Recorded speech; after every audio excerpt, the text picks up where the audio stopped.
Good morning, Diane. Good morning.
All right, everybody, thank you for those moments.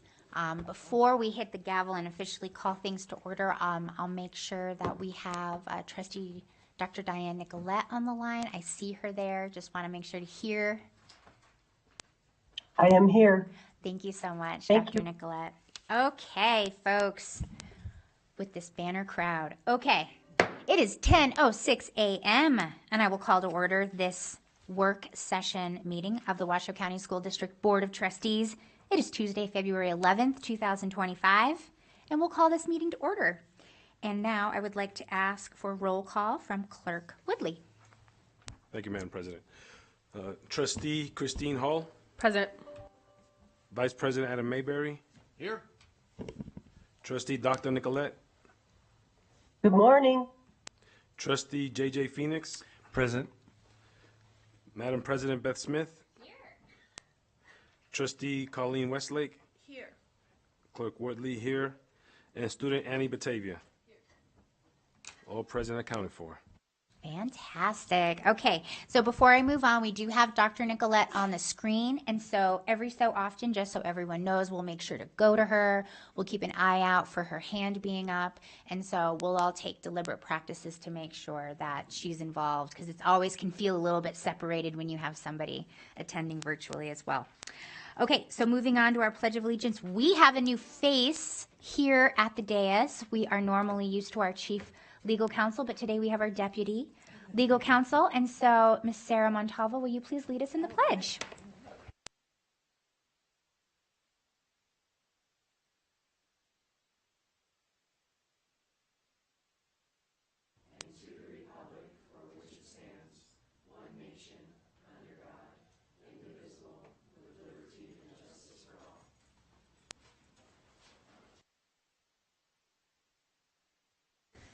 All right, and now we'll move on to item 1.04, our land acknowledgement. Every community owes its existence and vitality to generations from around the world who contributed their hopes, dreams, and energy to making the history that led to this moment. Some were brought here against their will. Some were drawn to leave their distant homes in the hope of a better life. Some have lived on this land for more generations than can be counted. Truth and acknowledgement are critical to building mutual respect and connection across all barriers of heritage and difference. We begin this effort to acknowledge what has been buried by honoring the truth. We acknowledge that some of our educational structures are situated in the traditional homelands of the Washoe, Nukmu, Northern Paiute, Nihui, Western Shoshone, and Nukwu, Southern Paiute peoples. We pay respect to their elders past and present.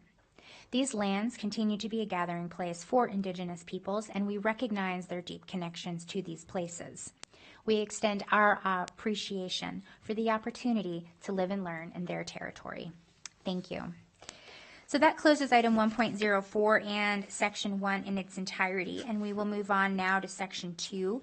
These are our items for presentation, discussion, information, and or action, and we have one very big item, which we will now open. It is item 2.01, the presentation and discussion regarding the Washoe School District's fiscal year 2025-26 budget process and status, and possible action to direct the superintendent to analyze and report back to the Board of Trustees specific budget issues, items, or other changes to the district's fiscal year 2025 to 26 budget process. This is an item for possible action.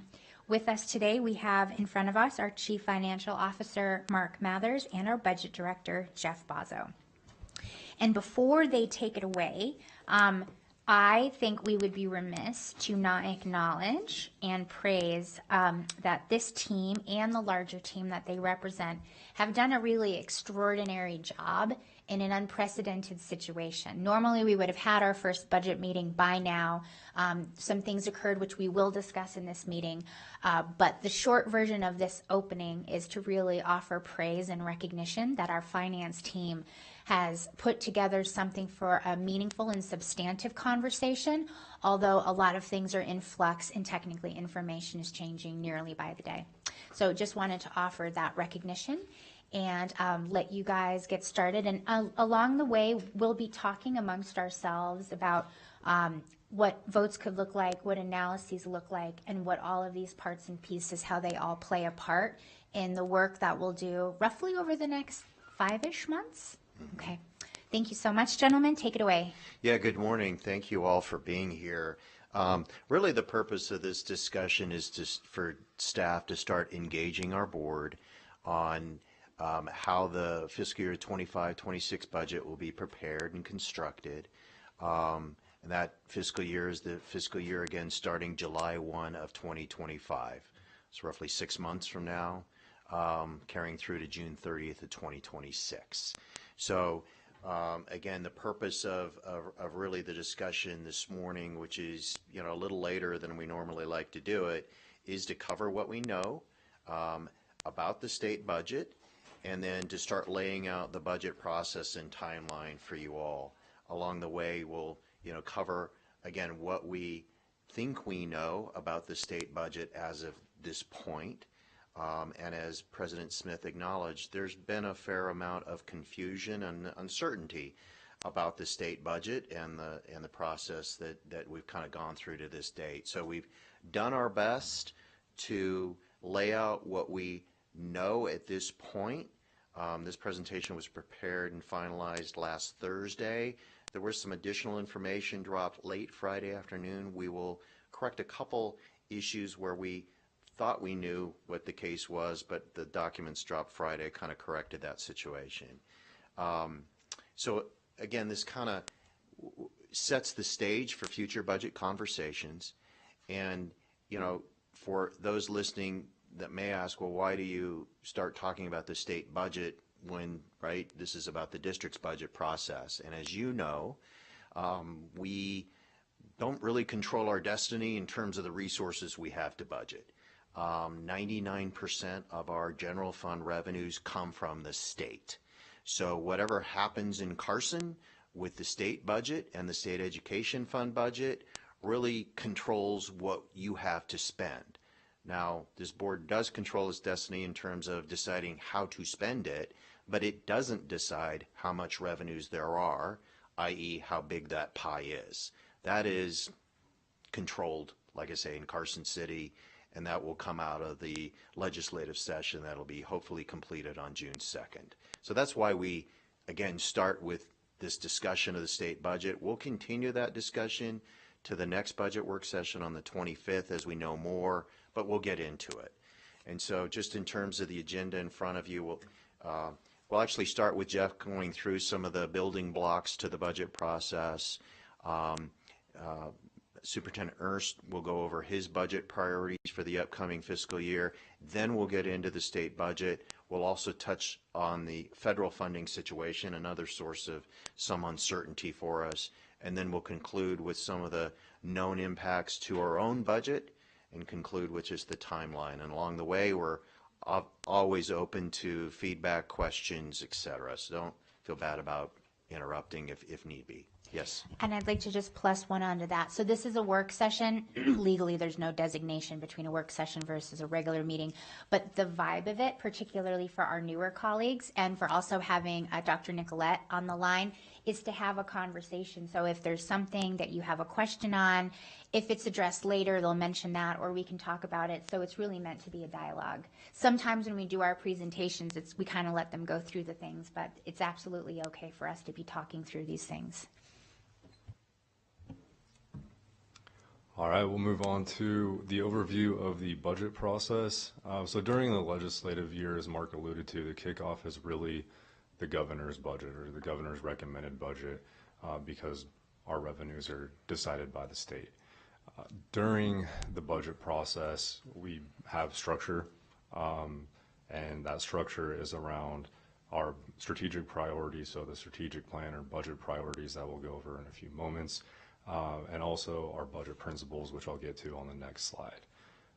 We're also, Mark and I are meeting with department chiefs to go over their budgets, develop what their needs are and align with our budget priorities, and also re-looking at their budget for opportunities for savings or way to do things differently.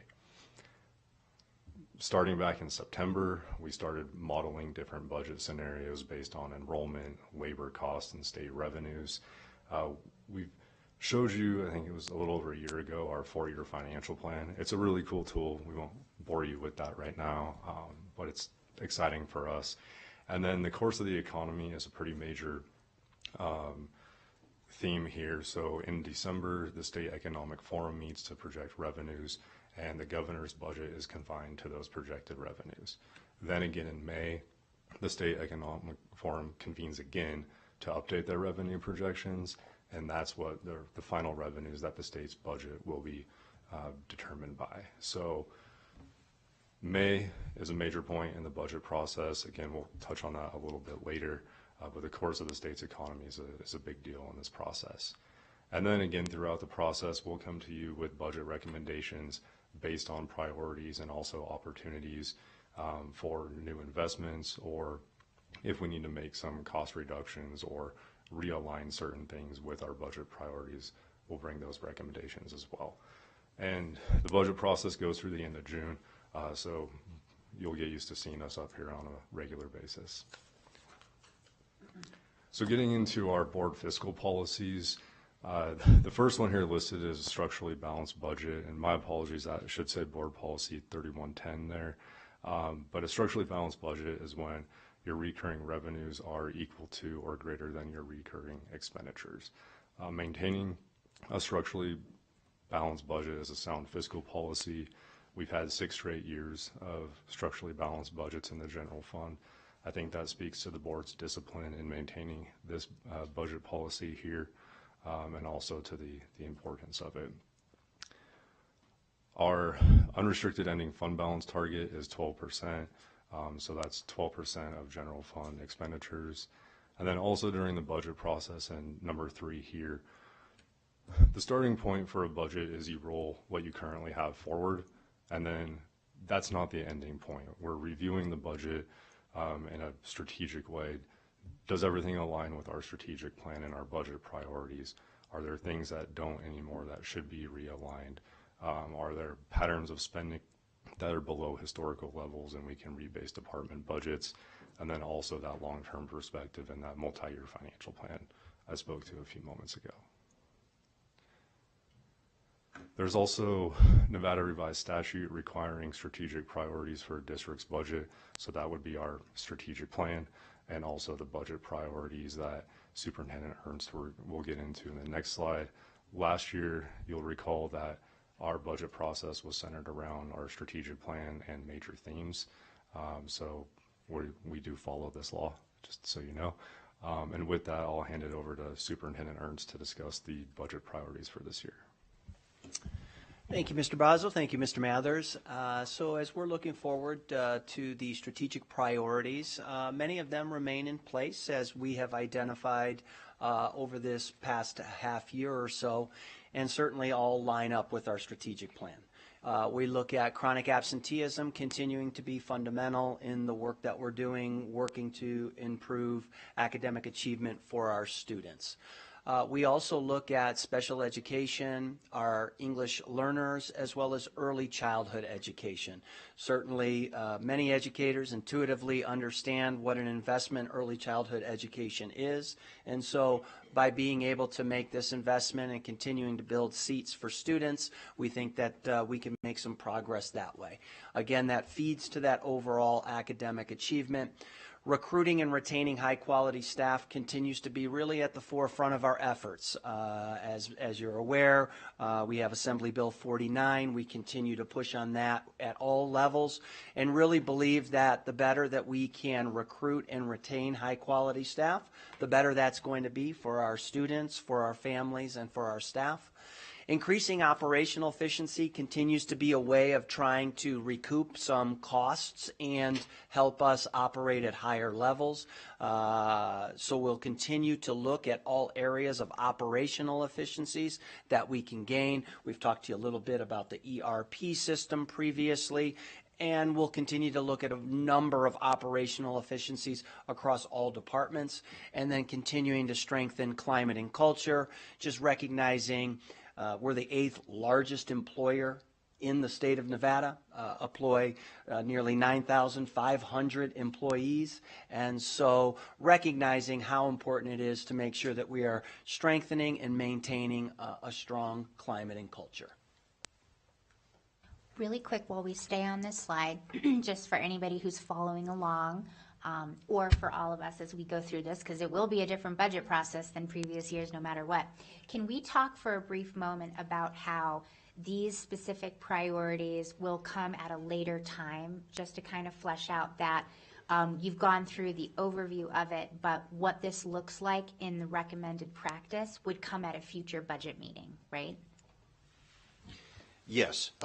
What we would like to do is, again, we'll be seeing you every month through June to discuss kind of the options that and recommendations that staff have come up with.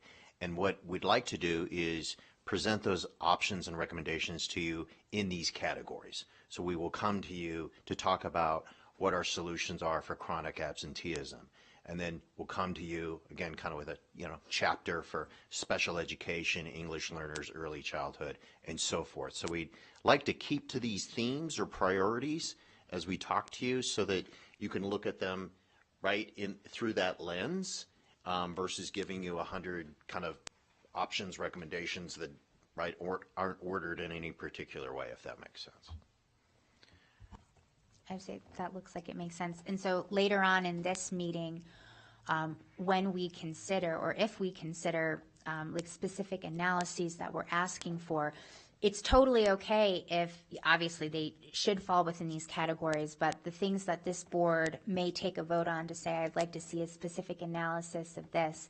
It turns out maybe staff was also going to bring the same thing as well, but it also provides clarity that the board has interest in certain areas, but we'll cross that bridge when we come to it later today. Absolutely. And this really helps us focus, right? This sets our priorities and prioritizes what we will really focus on during budget deliberations with staff and the chiefs and the executive team, right? This is where our attention will be. So it is, these are guiding principles for the process. Okay, so let's talk about the state budget and what we knew as of last Thursday. So you'll recall the governor gave his State of the State speech on January 15th, and then later that day released his recommended budget.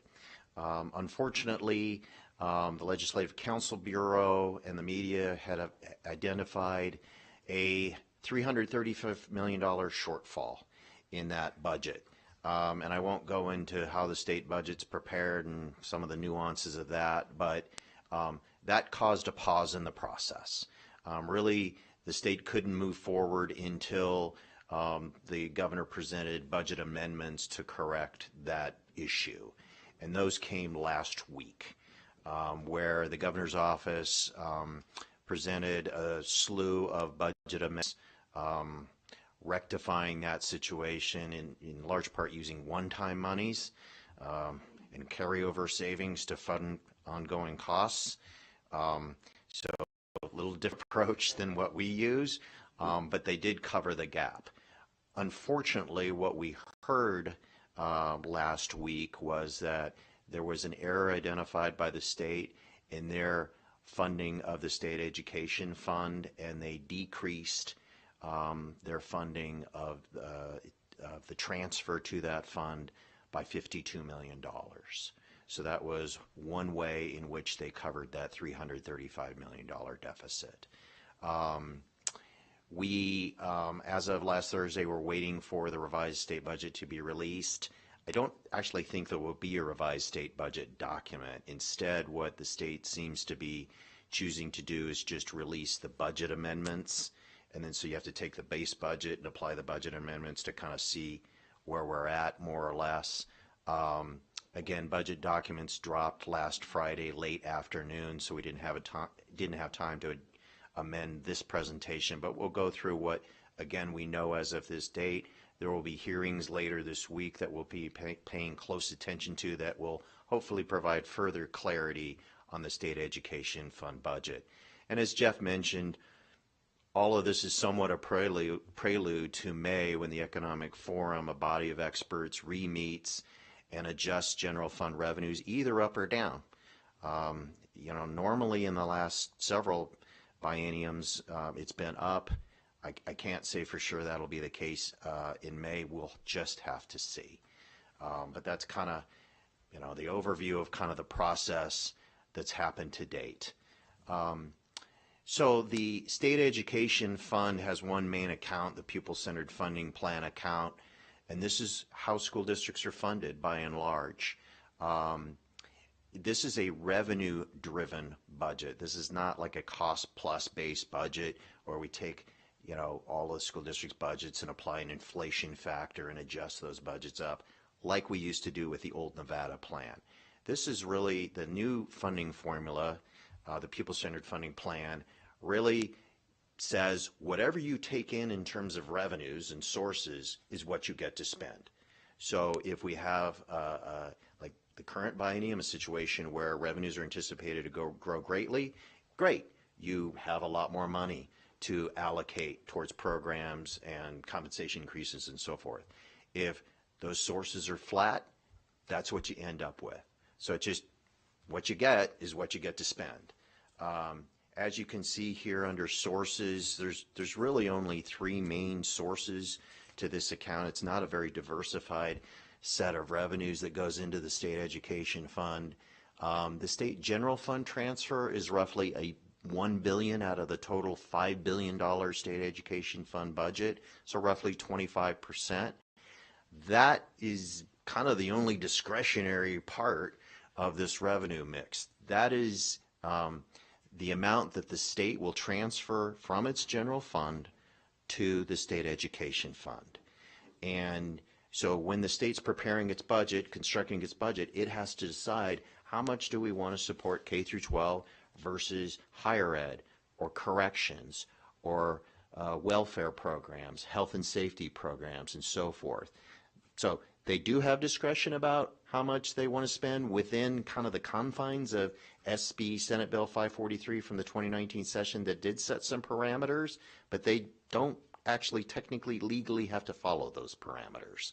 So that's where we focus on and pay attention to, because there's, like I say, there's the discretion in this pie. 40% of state education fund revenues, or a little bit more than $2 billion of the $5 billion, come from sales tax, the local school support tax. That's the 2.6% of the sales tax we pay. And we'll talk about that in a second. Property taxes is another $1 billion of the $5 billion or so, and that property tax is shown on your bill as the 75-cent school operating rate. So it's 75 cents across the state. And then the rest, roughly 10 to 13% are other revenue sources like the marijuana tax, like the room tax, some other sources there. So those revenues come in, the state makes projections on them. We look at them to gauge their reasonableness, but generally they're pretty reasonable forecasts. And so again, whatever we receive in sources statewide is what gets allocated to those uses on the right, no more, no less. And as you can see there, base per pupil funding, which is the name for the funding we use for the general education of all students, and which goes to pay the vast majority of our teachers, is roughly 80% of the pie. 80% of that $5 billion or $4 billion. And the rest goes to either special education or weighted funding. Special education is maybe 10% of the pie. Weighted funding maybe, and auxiliary funding is the other 10%. So again, what the state takes in is what gets distributed to school districts. Yeah, just a rudimentary question, since we're talking about this. Probably a fourth grade level question for you. But the revenue that the state brings in that the county gets, I mean, that's statewide. I mean, it comes from all the counties, Clark County as well. You talked about the room tax. What about is there a gaming piece? Yeah, there's slot tax. We get a portion of the slot tax, the tax on slot machines. I just, it's just puzzling to me that with all the gaming we have in this state that we don't get a bigger Right. The education they don't invest more in education with respect to the gaming side. No, they really don't. I mean, those gaming revenues go into the state general fund. The state education fund, you're right, gets very little of gaming revenue. And how much marijuana tax essentially goes to education? Because there's this idea out there that when they legalize the medical and then the recreational side, that we were going to be flush with cash. Yeah. I hear that a lot. Yeah. It's not substantial. Yeah, and so this was a really tough issue for a while in that the state was peeling off a portion of the marijuana tax and it was going into the state general fund. They did correct that, I think it was 4 years ago or so that the vast majority of marijuana taxes do go to education. It amounts to between 125 and 150 million a year between the wholesale tax and the retail tax. So it's, it's something, but it's, for a $5 billion budget, it's a small piece. Yeah. So again, last week we saw budget amendments processed by the state. I'm sorry, Mark, hold on one moment. sorry. Trustee Wesley? I did. I thought I read in there on the LSST sales tax that it was like flat. Yeah, we'll talk So about. people Yeah. aren't buying stuff? We'll talk about that in a couple of slides. But yeah, you are correct. It's very flat. So again, on last week, this, as noted, the governor's office made a series of budget adjustments to cover the $335 million deficit. One of those was a reduction in the state transfer. We assumed that would be in year one of the biennium. They actually, when we looked at the budget documents that were dropped on Friday afternoon, it's actually year two of the biennium that they made that reduction.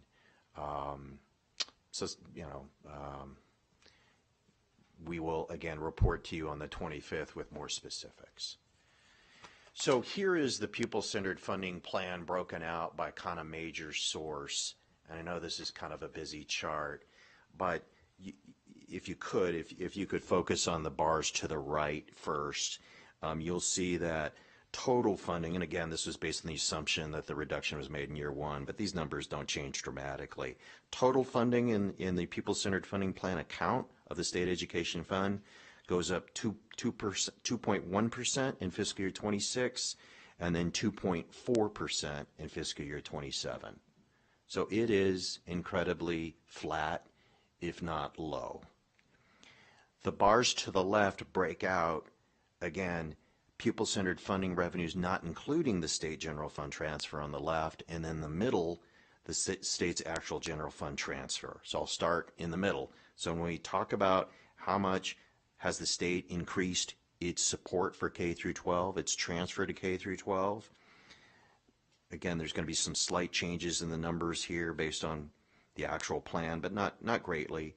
The support to K through 12 increased 3.9% in fiscal year 26, and then drops by 1.9% in fiscal year 27. So kind of a net increase over 2 years of 2%, 1% per year. That growth in support for K through 12 is lower than the growth of the state general fund revenues as a whole. And then when we look at just the other revenues, the pieces of the pie not including the state general fund transfer, revenues are only going up 1.5% in fiscal year 26, and then 4% in fiscal year 27. So all around, very flat growth. Again, this is what's going to constrain the allocations of funding to all school districts in the state. Maybe to speak a little bit more to Vice President Mayberry's question.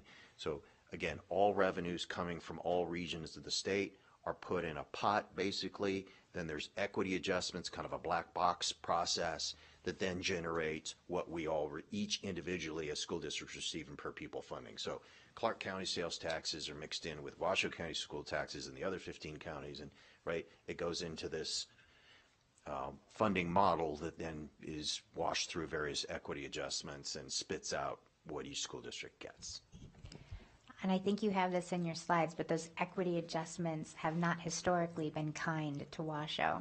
I know we've balanced that out, and thanks to your participation on the Commission on School Funding, I know you've been championing that, but a lot of those equity adjustments have not been kind or in favor of our own particular district. That's right. Okay, so Trustee Westlake asked about sales tax, so the next slide covers that. What happened last biennium? Again, think about the Economic Forum, this panel of industry experts, not state officials, have to do. They have to project out revenues 2 years in advance, and they only have a part of a fiscal year's trends to make that projection. Really difficult. What they were seeing back in late 2022 and early 2023 was sales tax was going through the roof. We unexpectedly, right? So we were coming out of COVID, and there was a concern that the economy would be crushed based on the restrictions that went along with COVID. Instead, the federal government, right, passed bills that basically pumped trillions of dollars into the economy. And what we saw then was households spending at a far greater clip of sales tax than we'd ever seen really before. Because if you remember, you were stuck at your house. You're sitting in front of a computer. Eventually you end up on Amazon, and eventually you end up buying something. And so we saw this shift away from services that aren't taxed to goods that are. And so we saw this really steep curve growth for sales tax. Well, the Economic Forum, seeing that, right, you see that, they kind of projected more or less a normal trajectory for sales tax after that. What we've actually seen is sales tax performance far lower than that statewide. And so the gap between the projected sales tax that's in the light blue in fiscal year 24 and actual sales tax, which is in orange, was $90 million. Actual sales tax came in $90 below budget in fiscal year 24. Again, as people's spending habits change and they go back to spending your travel. Well, we don't get sales taxes when you're staying at a hotel in Hawaii, right? So now they're spending their dollars back to what was kind of more a traditional mix of goods versus services. And again, goods reflects maybe a third of the economy anymore. So they've kind of flipped their spending habits. They don't have the federal stimulus dollars to spend anymore, so households are a little bit more cautious in how much they spend. So far in fiscal year 25, and we haven't seen the December season yet, but so far in fiscal year 25, sales taxes are down compared to fiscal year 24. So what we did in the second set of bars is just modeled, if it continued on that trajectory, what the shortfall would be, and you can see it's sizable.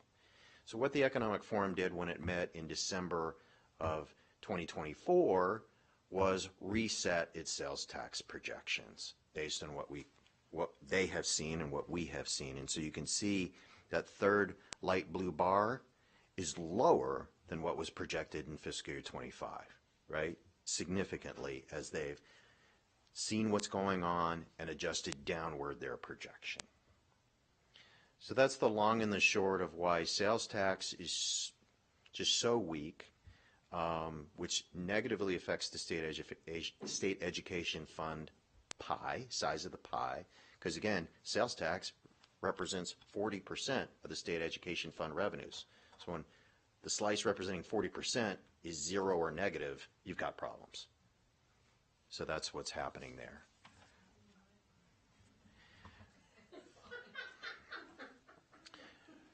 In terms of state support, the next slide, I know this is busy.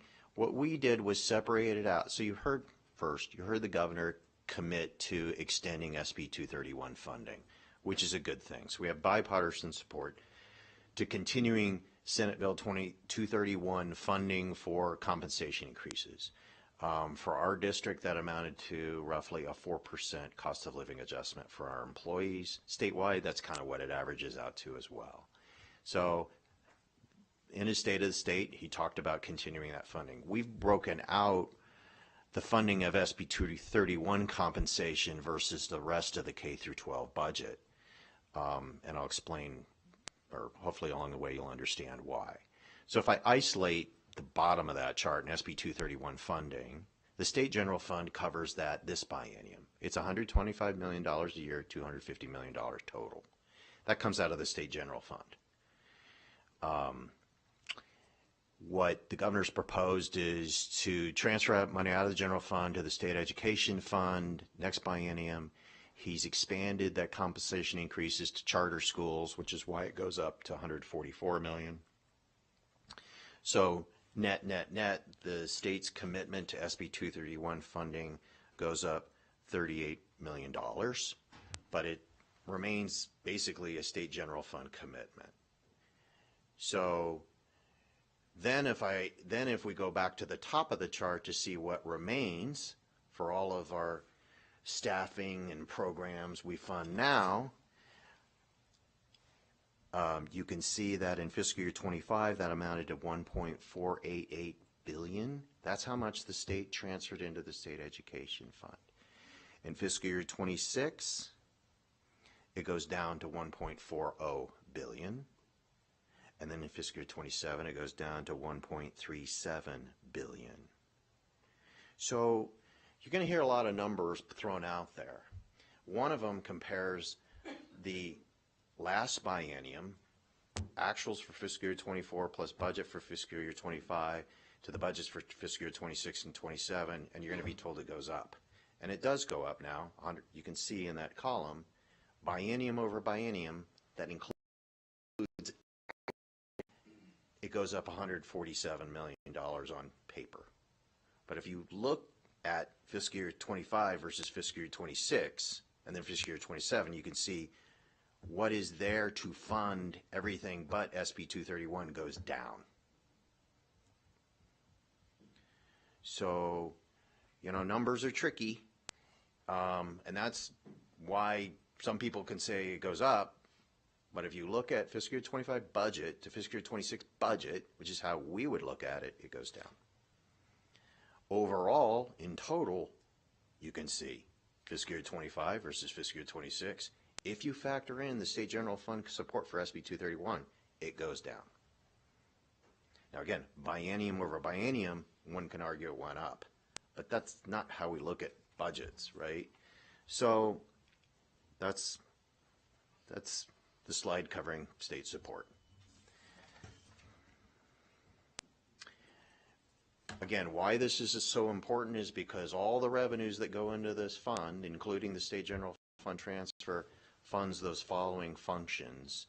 The adjusted base per pupil funding that goes to fund the general education of every child, weighted funding that provides for the additional support, English learners, gifted and talented and at-risk students, and then the local piece of special education funding. When we look at that first area, adjusted base per pupil funding, what we heard last week from the governor's office lips was that the statewide adjusted base per pupil amount increases from $9,414 in fiscal year 25 to $9,416 in fiscal year 26. It went up $2 per student, or 0.02%. And then it goes up $70 in fiscal year 27, which is less than 1%.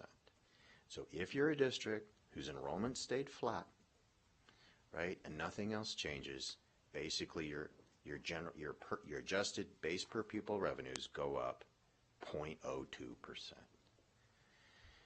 So, again, this is the governor's recommended budget. The legislature is going to look at it. We're going to have a May Economic Forum that'll get revised. Budgets won't be really finalized until late May. So there's a lot of room to go. But this is our challenge that we have. This is what we were told was the statewide average per pupil amount. This isn't what Washoe will get, so we'll have to kind of wait and report back to you in fiscal year on February 25th what our actual number is, but on a statewide basis, this is what the governor's office presented to the legislature last week.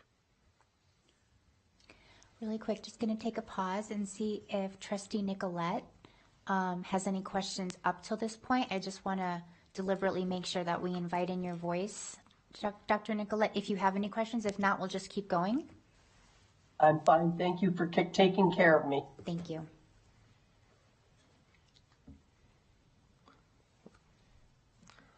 Okay, we'll move to weighted funding next. And again, this is based on the original January 15th governor's recommended budget. And these are statewide amounts that we'll go over here, not specific to our school district.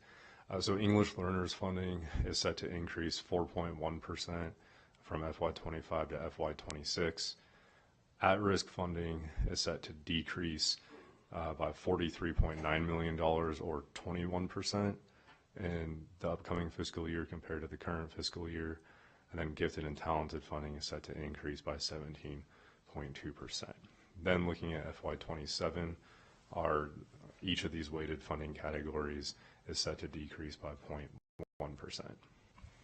I know we're going to do this on the next slide, but this is based on the budget that was $335 million in the deficit, but we don't have any idea what this looks like actually even right now. That's correct. Okay. And it's easy to misinterpret the numbers, right? And think, okay, English learner funding increased 4%. Great, that must be 4% inflation. What we don't know or didn't know last week, that could reflect just more English learners statewide, right? So we don't know how much of that growth really reflects an inflation factor versus just the growth in the number of students that the state has to cover. So the actual amount per student doesn't necessarily go up 4%. Looking at special education funding, again, based on the original governor's recommended budget, the local special ed amount in the people-centered funding plan does increase. That's not necessarily new funding. It's just to match what districts have historically transferred from their general fund to cover a shortfall in state special ed support. And looking at the next bullet here, the state special education budget increased 2.7% in FY26 and 1.9% FY27. That's barely enough to cover employee step increases. That doesn't cover increased costs for special education services if more students are identified as needing special education services. So districts will need to continue their general fund support to special education for that shortfall. I'm going to keep jumping in just again, so as everyone's following along or referencing this, it is so important that we just get the information out as a baseline as we have further conversations. Give or take, can you confirm that approximately for the amount of money that the Washoe County School District spends to meet the needs of our special education students, approximately, we only receive about 48% of those costs, which means that the tremendous lion's share, the other 52%, is actually being pulled from our general education, our general fund. So we only get around 48% right now, and then we have to pay the rest of that out of our general fund. Is that correct? Yeah, that's about correct. In FY24, we spent or transferred $71 million from the general fund over to the state special education fund. So that was the general fund contribution. Moving into early childhood funding. So in the last biennium, there was one-time funding for the early childhood innovative program, and that was about $70 million per year. That was in the governor's recommended budget, once again, at the tune of $70 million a year. So we do receive some of that funding. Forgive me, I don't have the exact amount, but the levels for that program are proposed to stay at the same level. The Nevada Ready Pre-K, grant is proposed to decrease by $1 million in FY26. And then this isn't pre-K, but our adult ed and career and technical education funding from the state, those are two of our larger state grants. The funding remains flat in both FY26 and FY27 there. And now I'll hand it back to Mark to talk about some other items. So again, one of our concerns has been one of the equity adjustments in the funding model that is called a cost of wages index. We weren't sure whether that index was being applied again to districts' allocations. I am happy to report that when we looked at documents dropped on Friday, that adjustment is not being made. Every district is set to 1.0, which is consistent with the unanimous vote of the Commission on School Funding not to make that equity adjustment. So that's good news. Some of the other areas of concerns, again, weighted funding, as this board's talked about several times. The state only funds one weight, even when a student is in more than one weight. We estimated that to be a $20 million impact to our budget. So again, if a student's an English learner but also gifted and talented, they're only going to get funded for English learners, but we have to provide the services for gifted and talented, so we end up having to use our general fund dollars to cover that cost. Again, we've estimated that impact to be approximately $20 million. And so on that, Mark, special education is included in that, even though there's so Right. everybody has the same baseline, there's the three weighted funding categories of at-risk, English language learners, and gifted and talented. Although it's not a weighted funding, there's also the special education fund, but the state will only give you one of those four. That's right. That's right. And then, sorry, I just for Yeah. total baseline. And then can you also explain that the 20 million is what our own district has to pay for students that are designated in all those categories, and where that $20 million comes from? Yeah, so when we have a student in more than one category, we can't choose not to provide them with English learner education or at-risk funding. And so what happens is, to cover that cost, we have to transfer or use general fund monies, which again are supposed to go to the general education of every. Instead, we have to divert what we've estimated to be 20 million to cover that unfunded cost in that second or third weighted category. And then a large question for us is at risk. Again, we've seen great volatility in that funding among school districts from year to year. And as Jeff noted, we saw a big drop in funding for at risk, and we're not sure why. So we hope to understand better later this week about what's going on and why the state would be reducing funding in that area so significantly, more than $40 million per year. It could be a number of reasons, and I don't want to speculate, but hopefully, again, we'll hear why in hearings later this week. And so on that note, the reason why I keep breaking in is it's like this needs to be an eyes wide open process. I am of the personal opinion that there is a dramatic misunderstanding about funding for education in Nevada. We're very lucky to have, in my opinion, the best of the best in terms of CFOs for districts, really maybe across all government entities here in Nevada, and Mark and his team. And so it is, in my opinion, so important to just level set all of this. And also in the hopes that people do listen to this and maybe different perspectives are told, because this is all factually accurate. We need to be eyes wide open with what we're dealing with because there is, in my opinion, such a misunderstanding about education funding and all of those things, and we're just creating, a level set of facts. Thanks. That's right. So we wanted to touch base just on a few slides about federal funding. Unfortunately, this is another area of uncertainty in our lives. Obviously, there's been talk about defunding the U.S. Department of Education and uncertainty about what that would mean for Department of Education programming and funding. Last month, we went through a fire drill where there was, the federal government announced a pause in funding all of the federal program funding for our programs. A judge put a halt to that, and then the federal government reversed that pause. But, we continue just to hear almost, weekly, rumors of a particular program that may be reduced or paused. And so we wanted, again, in terms of just transparency to you and to our public, go over how much we do receive from the federal government.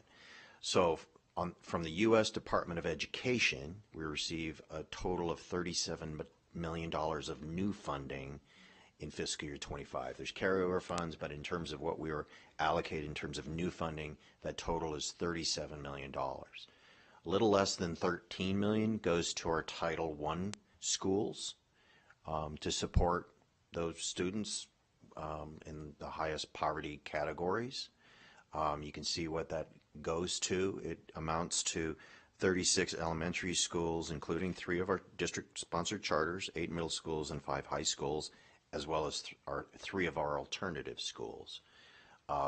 We use that, again, to fund positions at those schools and programming and other supports. The second largest category of U.S. Department of Education funding is the IDEA program. This is the federal government's contribution to funding special education services, which, is in the realm of 10-12% of total costs. That amounts to $12.5 million. So we're legally obligated, of course, to provide services to special education students, and the federal government picks up, again, maybe a 10th to 12% of that total cost. Then the remainder are either what are called entitlement programs, programs that are set in law, that at least based on the best legal minds right now believe that it would take an act of Congress to defund those programs, but that may play out in the courts.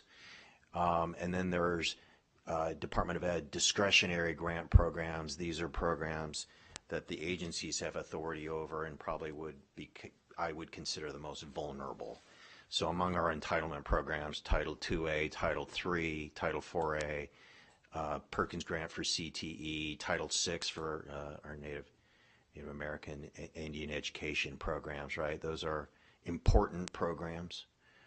Obviously, and then you can see in the last category what's covered there, including homeless services, again, some additional Native American programs, and just a smattering of other programs. And when I say smattering, that probably implies that they're not important, and they really are. These students really rely on these programs.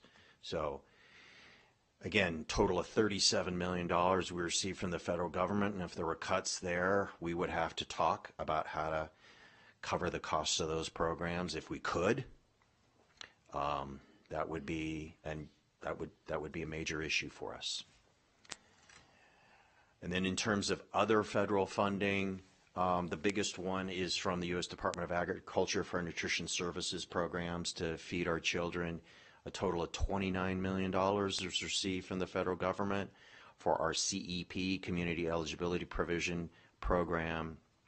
This is the program we use to provide free breakfast and lunch for all students at 68 of our schools, including 4 district-sponsored charter schools.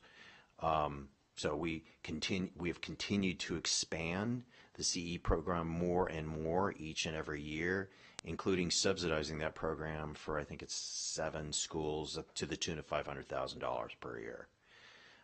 We also receive funding in non-CEP schools, free and reduced breakfast and lunch for those who qualify under the income limits. So that's another source of federal programming there, included in $29 million. So it's the vast bulk of funding for a nutrition services program comes from the federal government, more than 90%. So that's a significant category for us. And then you can see there we have, again, some other grants from other federal departments and the American Recovery Plan Act, a little bit left there. Thanks. So on that point with the federal funding, Mr. Mathers, in the circles that you associate with, in the worst case scenario, the Department of Education is dissolved, that money go to the states? I think it's all speculation. Yeah, it's a lot of speculation. The speculation I hear, if you want me to kind of share what I'm hearing, right, is that those programs wouldn't necessarily be eliminated. Those distributions would continue to go to the states, maybe in more of a block grant way. But it's all conjecture. Along with that, there are rumors of reductions to title programs. And we should know later this spring how that plays out, but again, all bets are off. So right, but, so they don't necessarily go hand in hand, the dissolving of the U.S. Department of Education and funding, but they could. So that, I know I'm not really answering your question, but, they could be unbundled, if you will. No, I appreciate that. There are so many known unknowns. I almost think we should just talk about the budget in 3 months from now, I mean, I say that tongue in cheek, but yeah. Okay, next we'll talk about major factors impacting the FY26 general fund budget. I'm going to skip ahead a few slides. I think this will help explain what we're about to get into. So when we're building our base budget for FY26, our base budget is a snapshot of current expenditures and revenues, and then we adjust that for things that we know. So on the expense side, we're adjusting based on projected enrollment and what staffing looks like for the next year, along with any known salary and benefit changes. So we'll go over enrollment here in a moment, and then also the PERS rate increase. And then we also have fixed costs related to the opening of Debbie Smith that we'll go over as well. Then if we go down here to the revenue section, again, enrollment impacts our revenue, and so we'll go over that as well. So going back, the first item we'll talk about is enrollment. So as you can see in this chart here, we've had declining enrollment for several years, in part to two major factors: declining birth rates and the opening and expansions of charter schools and private schools in the area. That trend is continuing into the next 2 years, with a projected enrollment decrease of 1,025 students for the FY26 budget.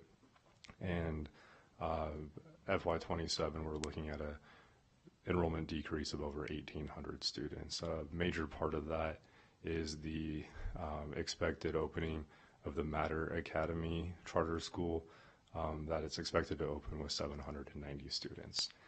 So at our current per pupil rates our FY25 per pupil rates of $9,705 per student, that would be in a projected enrollment, a revenue loss based on enrollment of $9.9 million in FY26 and another $17.9 million in FY27. So when we come to you on the 25th with the preliminary estimate of the general fund, you'll see the revenue adjustment as a line item there. Next is the PERS rate increase. So Nevada PERS is the Public Employee Retirement System, and this is the retirement rate that we contribute on behalf of employees to pay for retiree benefit costs. So as you can see in this first table here, in the 2021-23 biennium, that's a starting point for this table. We had significant rate increases in the current biennium, and then we're projected to have significant increases again in the upcoming biennium. Most of our employees fall in that second category called regular employer, where us as the school districts makes the full contribution on behalf of the employee. So that rate is increasing by 3.25%. Both government agencies and employees share in this increase. So this table below tries to show an example of that. So if we take a current employee and the current PERS rate, if an estimated salary is $60,000 for that employee, the current PERS rate of 33.5% results in a PERS cost to the district of $20,100. With the projected increase, the employees, or the guidance from PERS, is that the employee salary schedule is reduced by half of the PERS increase. So in this example, we're looking where most of our employees fall. The PERS increase is 3.25%. So the employee paid reduction is 1.625%. So in that second column on that bottom table, the employee's new salary is $59,025, and it's a pay reduction of $975. That's the impact to the employee.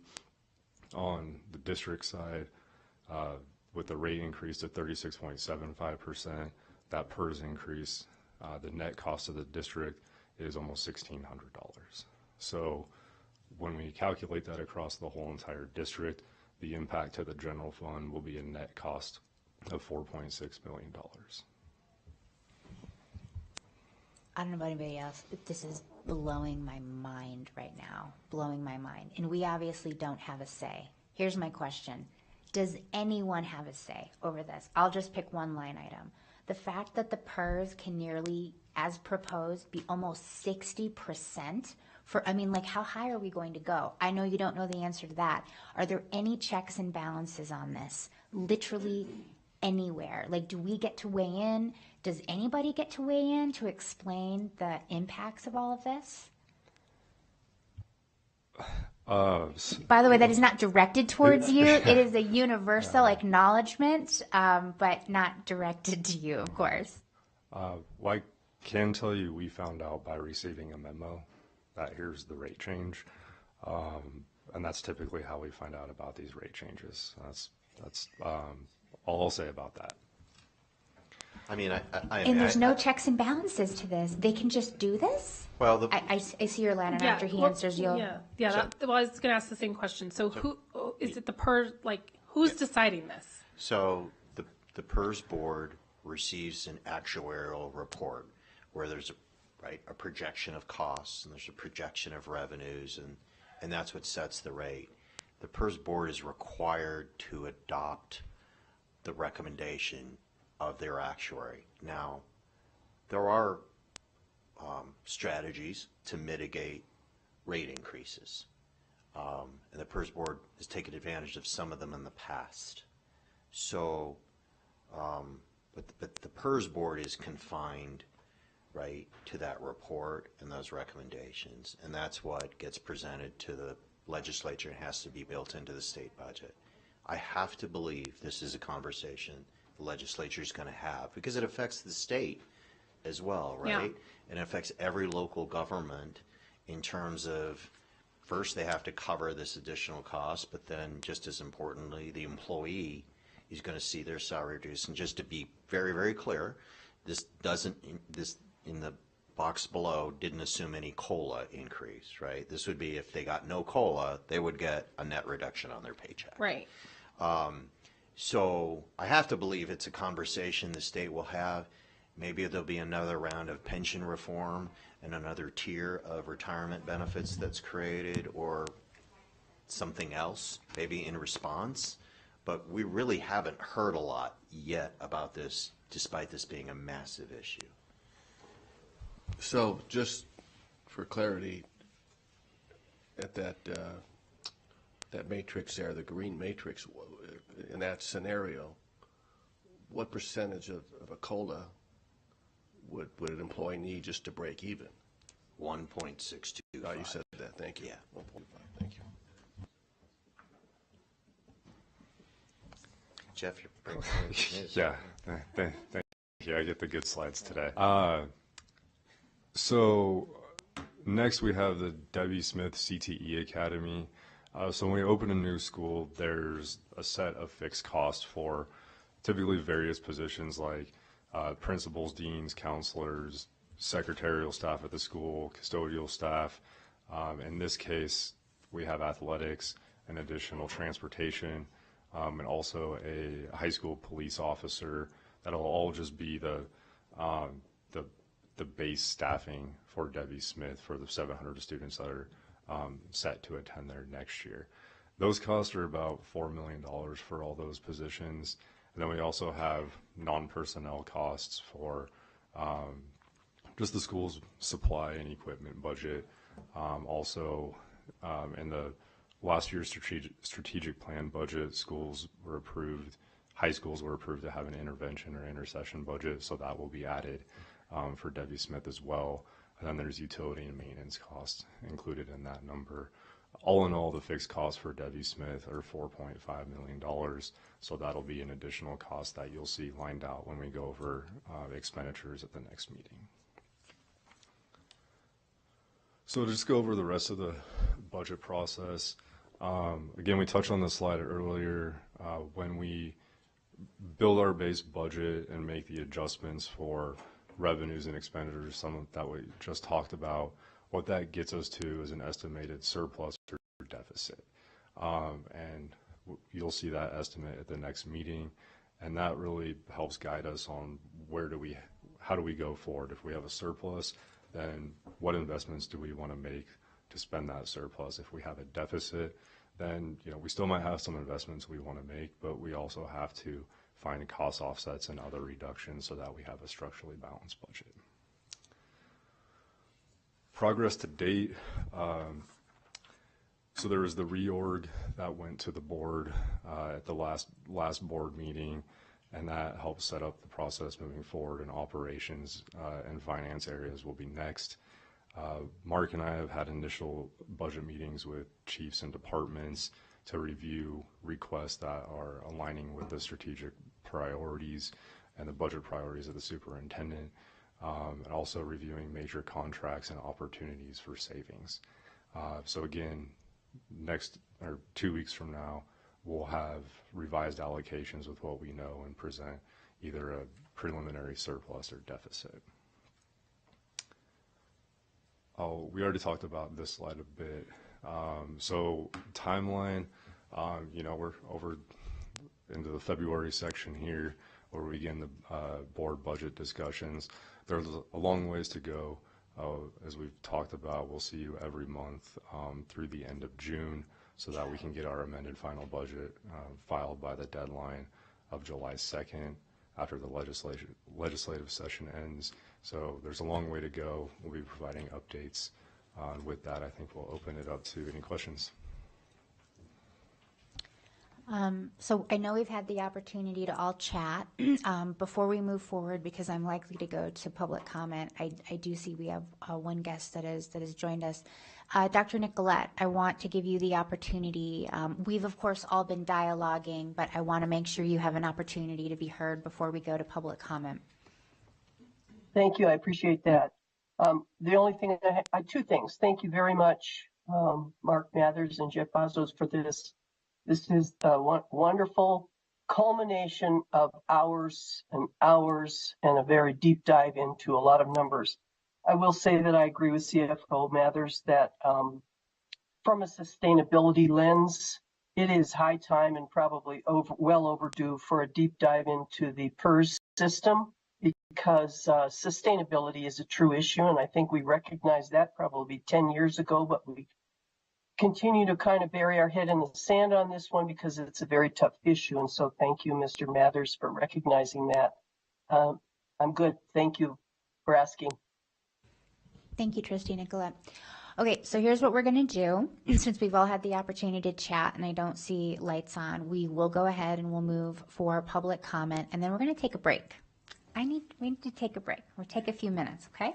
And then we're going to come back. And when we do come back, so we're all thinking, we're going to have the opportunity to discuss. And I also kind of have some things based on conversations with all of you and with the superintendent. And we're going to talk about the analyses that we might want to see around certain areas. I know with everything we just heard, you might be thinking, well, gosh, this part is really important. So we don't just get to say we'd like to see this or that.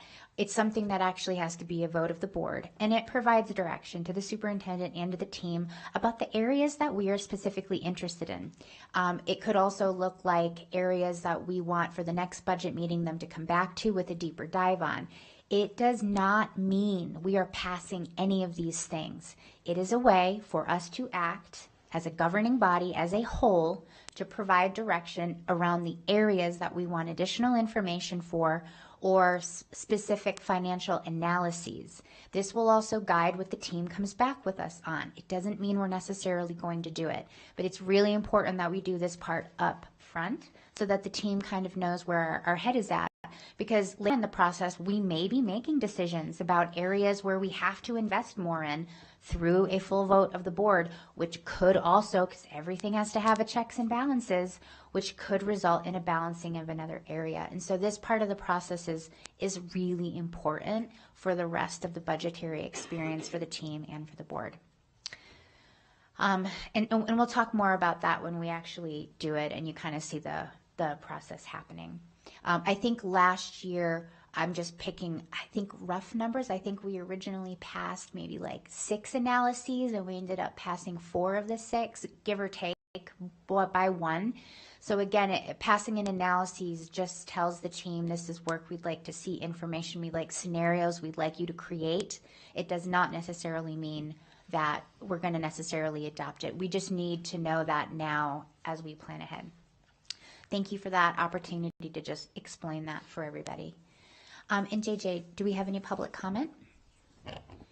Kaylin Evans. Welcome, President Evans. Hi, for the record, my name is Kaylin Evans, President of the Washoe Education Association. I just wanted to comment first on the themes and strategic priorities. You know, we very much agree with those. We feel like it illustrates a true kind of holistic approach to uplifting our district, so thank you. And I would just want to implore this board to stay aggressive. Right, this board and members of this have really worked to push the envelope on trying things new and looking at different ways to approach some of the same problems that we've had. And given the budget constraints that might likely be ahead of us, we're going to need to think of creative ways to improve working conditions, right, and address student needs. So I just want to say that we need to keep pushing the envelope on that. And I'm always going to go back to understanding the importance of our people, right, like the staff that dedicate their lives to these students every day, day in and day out, the retention of those staffs and retention, right, that there's a lot of areas that fall within that, right? How do we better support our new teachers? How are we addressing student behaviors, the working conditions, and wages, and all of those things need to be at the forefront of how we support our people. And I just wanted to quickly talk about, like our efforts as an association. I mean, we see these budget presentations, we've dove into them thoroughly, and we have hit the ground running. We are full-time in Carson right now. We bring in our first group up on Thursday of educators coming down to the K-12 budget presentation to make sure their voices are heard. We've got a full team down there, both state and local, and we're going to do everything that we can to move the needle on these issues, to bring the type of funding and supports that really uplift every bargaining unit, every student, every employee in our district.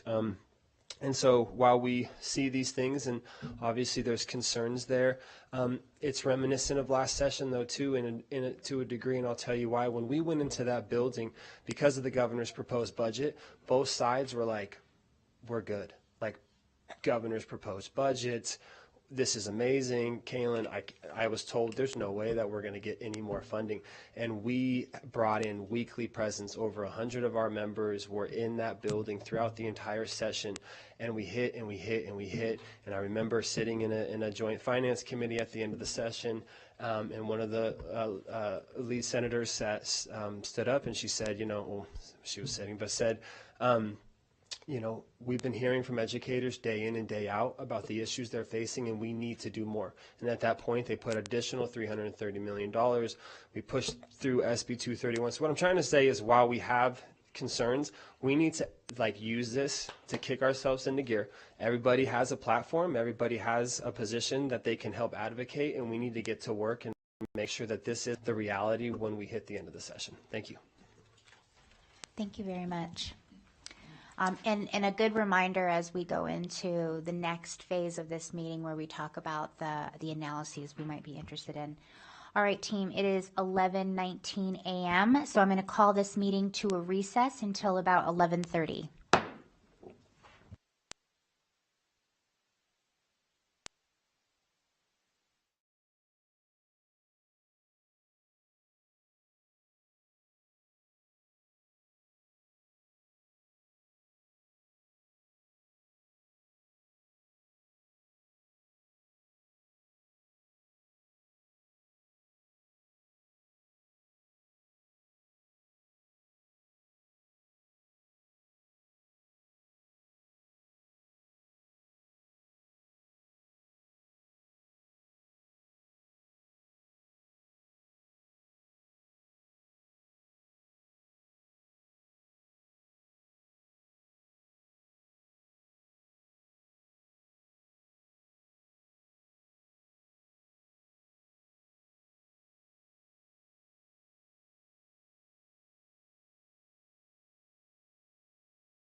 Right, before we call the meeting back to order, just going to check in with Dr. Nicolette. I'm ready. Okay. All right, it's 11:34 a.m. on this Tuesday, February 11th, 2025, and I'd like to call back to order the work session of the Washoe County School District Board of Trustees. Before we took the break, we just went through the presentation for item 2.01. We had discussion and we also just had public comment. Took a break and now we are back at it. So team, what we do at this point is we talk about the areas of interest that we have, and ultimately this looks not just like feedback, but if there's an interest to create a motion that would need a second and a vote of the board, and that provides a confirmed interest that a voting majority of the board has an interest in this area of analyses. And now these things can also be refined over time, but it provides the directions, particularly in areas of specificness where we may want an additional presentation at a next budget meeting, areas that we would like to see analyzed, additional support, things like that. And this is a really, really important part of the process. Personally, I appreciate the public comment from President Evans. It was a very good reminder that this is only where we are starting. And we, of course, don't know where we'll land in June, and there's a good deal of advocacy and championing that happens between now and then. So on that note, I will go ahead and I will open it up with one that, of course, I'm interested in, but I also know that this has been a point of interest for many of the colleagues, and that is the area of allocations. So something that I plan on making a motion for, but I want to talk about it because the best kind of motion includes the thoughts from everyone else.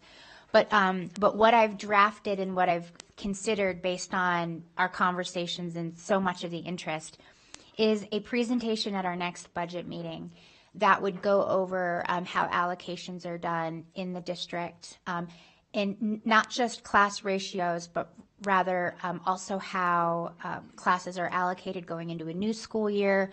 I do not know what is accurate or not. We've had presentations in the past. I've heard things like, leading up to a new school year, a class needs to be like 10 students over before another allocation, or that they have to hold their overage amounts by a certain amount of time. And so just to explore all of that, we've also made some really important and impactful decisions in the past, like with our collaborative schools, which was a special funding that we voted on to provide specific support around Count Day for our 1- and 2-star schools that has, not a surprise, worked out exceedingly well. And so in asking for this, it is not because staff or the district is doing anything wrong. We just saw a presentation that we are landlocked to budget. We make decisions based on the money that we've had.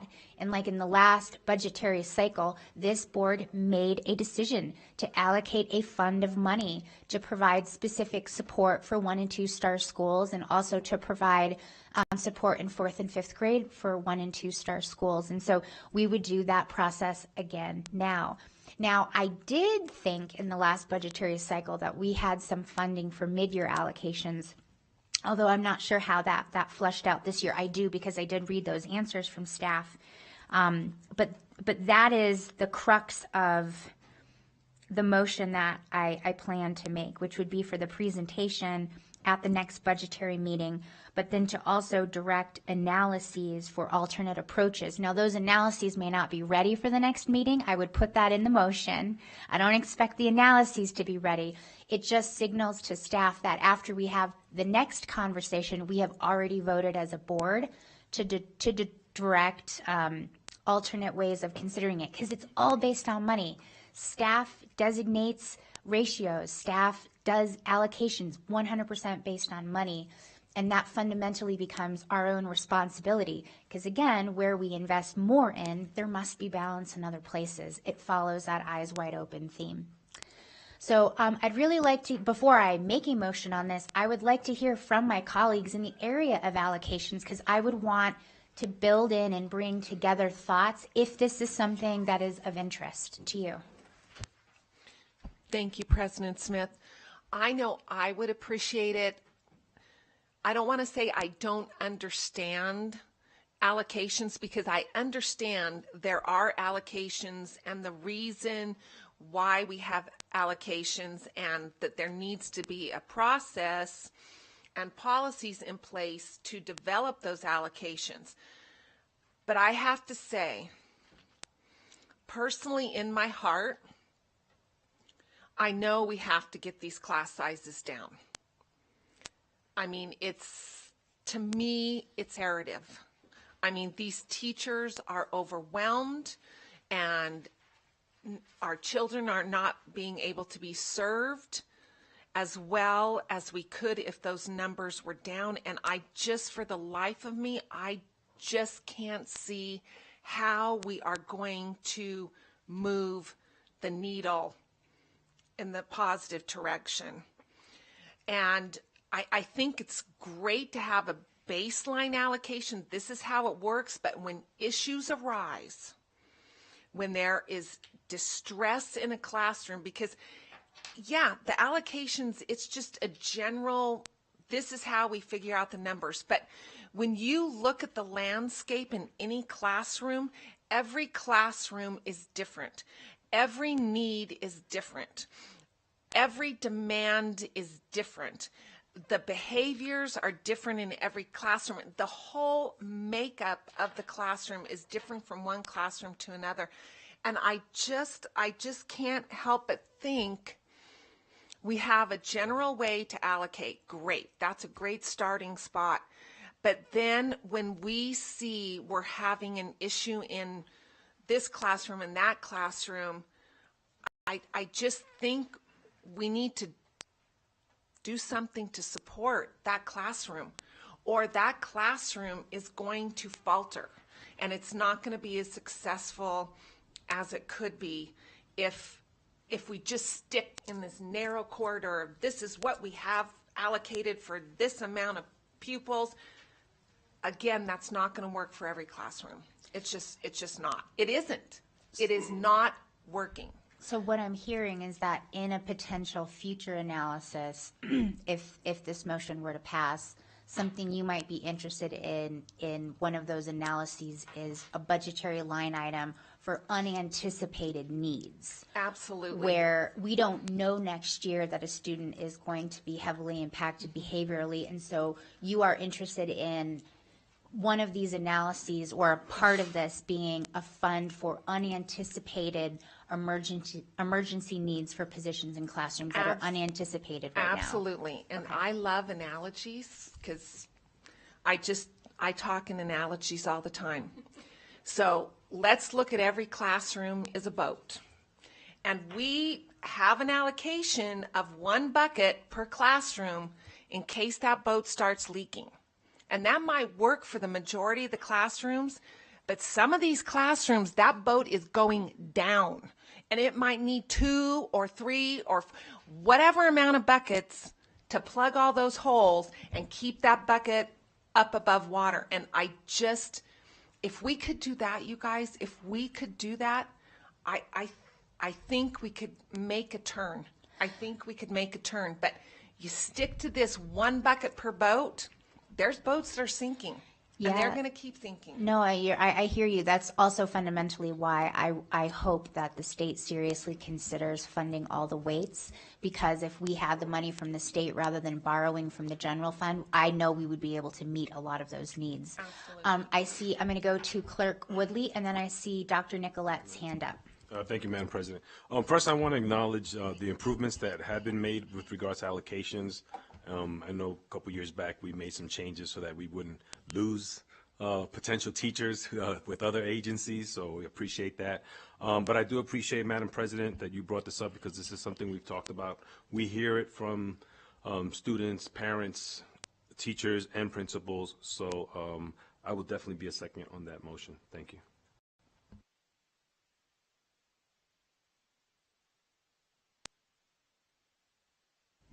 Are you ready? You got it. Thank you. Thank you. Totally hear what my colleague Woodley says. Is heard about allocations for years, and we slowly tried to make some process. It's a very complicated beast. Let's just say that. And if you have endless amount of employees who are waiting in line to help, I think it would be a much easier issue to tackle. Having said that, I think it's going to be really important in this deep dive, because this is a deep dive, is to identify the real problems, because it depends on who you talk to what the real problems are. And if it's a problem for your school, you're a principal, you're a teacher, you're a parent, school student, it's a problem. I think what's going to be really important is we identify the specific problems, so that if we're like Trustee Smith, President Smith says, we want to create a pot of money to solve these problems, we have to know where we're throwing that money. And I think that's going to definitely need to come from those people who experience this challenge day in and day out throughout the year.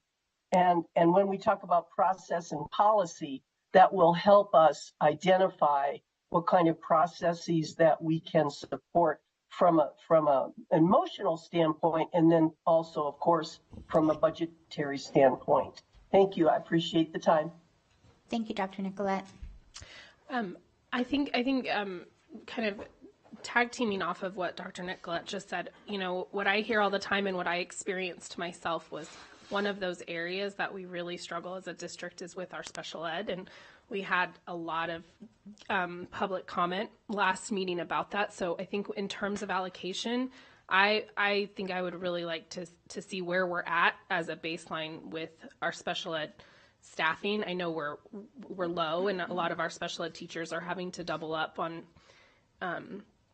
you know, their lists of students and managing that. So I'd like to see where we're at and where we could get to. So in that allocation conversation. Okay, very good. I'll make sure to have that there. So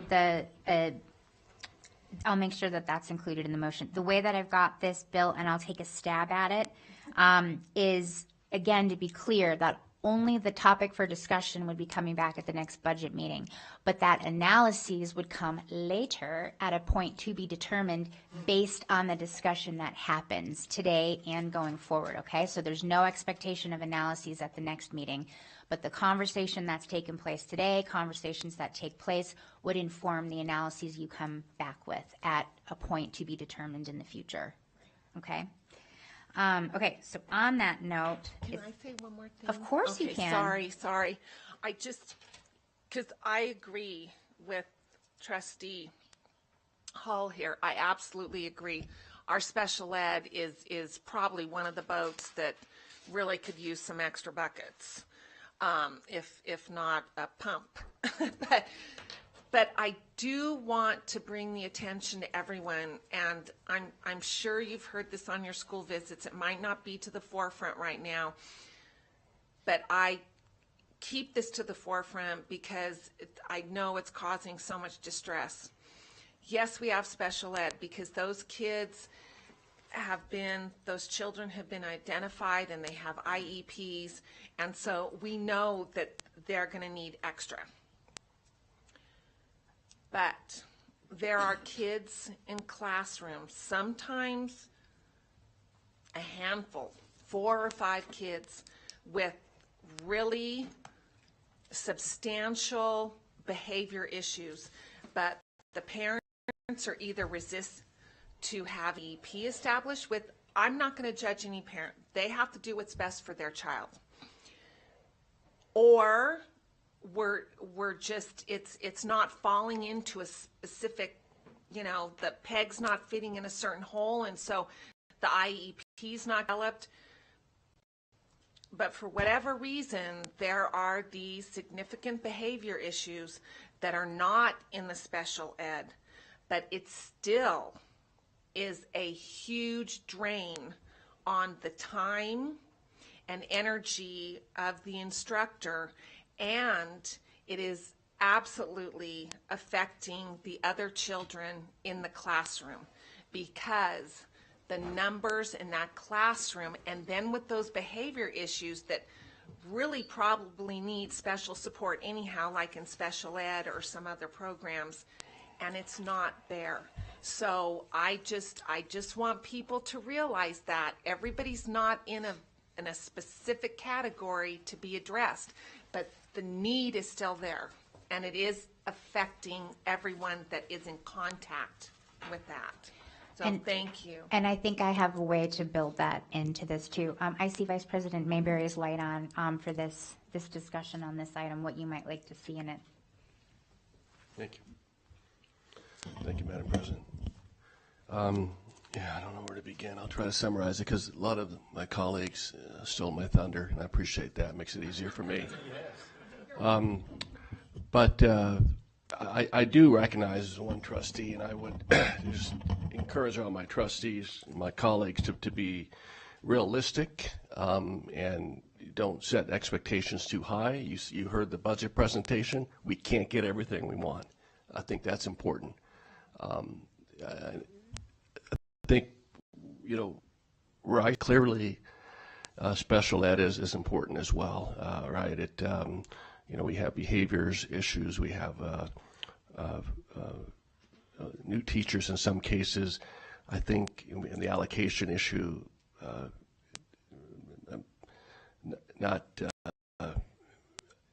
think communicating my thought processes as well as I wanted to.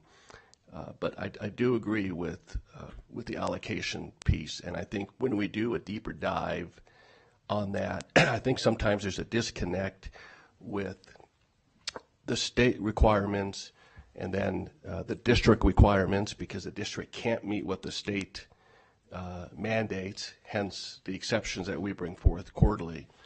There's a lot of confusion there. I think as the time that I've been on this board, I've really struggled to understand that. That's one. And then going back to the special ed piece, and that, as I've visited schools and been a little bit more acutely aware of some of our students that are sight impaired, for instance, hearing impaired, I hope that can be part of the special ed communication or conversation. And I think if we get more help in the classrooms, it's going to go a long way to address some of these, concerns that Trustee Westlake has brought up, Trustee Hull, increasing compensation for aides and assistants. So that's the other piece. And then I want to ask, and please don't get angry with me, I want to ask about ending fund balance. Didn't we 2 years ago, not this current fiscal year, the last fiscal year, didn't we reduce ending fund balance from 12 to a single digit? Or did we not have to? No, we didn't. Okay. Reduce the target fund balance. 2 years ago, we chose to, or you approved a measure to use fund balance for bonuses for special ed positions. So maybe that's that what may you're be it. calling. I'm just wondering because we have a board policy at 12%. We do. And again, I'm just going to put on the table if there's, Madam President, I don't know how this fits into your motion, but perhaps some analysis on if we reduce that ending fund balance, if that provides more capacity for spending. Does that make sense? It could, and that would be a different one. So I'm tracking all these notes. So if we don't mind before we go, because we're going to have multiple of these, okay? And the reason why we all take votes is so that it doesn't turn into, we each have 47 that we would like to see. We have to take a vote to make sure that a voting majority of the colleagues agrees. But I've been keeping track of all of these things. And so I'd like to take a stab at a motion. But before I do, again, the logic behind it, which will be open-ended, we'll cover the things that we've talked about in terms of the budgetary presentation, but still leave it open-ended because you'll see that it says, but not limited to. But it also provides a vote that directs the superintendent to create analyses following this conversation and the next one. The reason why I'm doing it this way is so that we don't have to take a second vote that we want to see analyses. It's all built in here, but no analyses are expected at the next meeting. It will be reflected in the way that I say this. Okay, so I was tracking all this stuff. JJ, I'm going to apologize in advance, but here's what we got. I move that the Board of Trustees directs the superintendent to prepare a review of the current allocations process to be shared at the next budget meeting and will include, but is not limited to, state and district chosen class size ratios, the process for how allocations are provided ahead of each school year, mid-year allocations, allocations at collaborative schools, how special education students are calculated in both special education and general education settings, count day, and that the superintendent initiate an analysis for alternate allocation approaches for consideration based on board discussion to be determined at future budget meetings.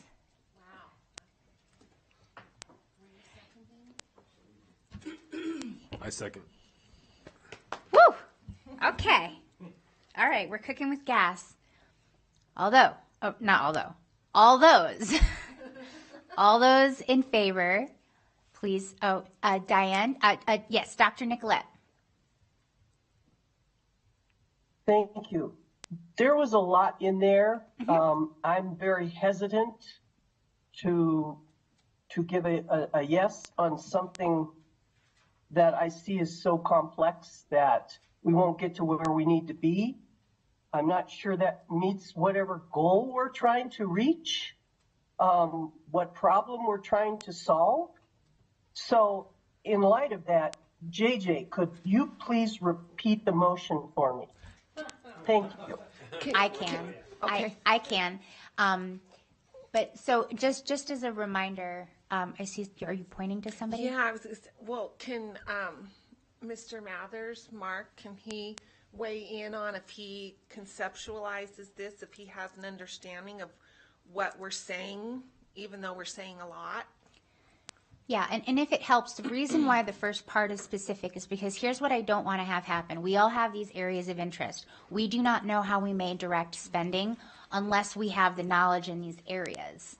And that's where the conversation would go, because what I don't want to have happen is that this comes forward and we don't properly get a review of how special education is calculated in special education and general education settings. So it's not limited to any of these things, but direct staff that these are all the things we would be interested in learning more about, because we can't possibly suggest that we would want to move funding or create funding for unless we know the answers for these things. So that was the basis.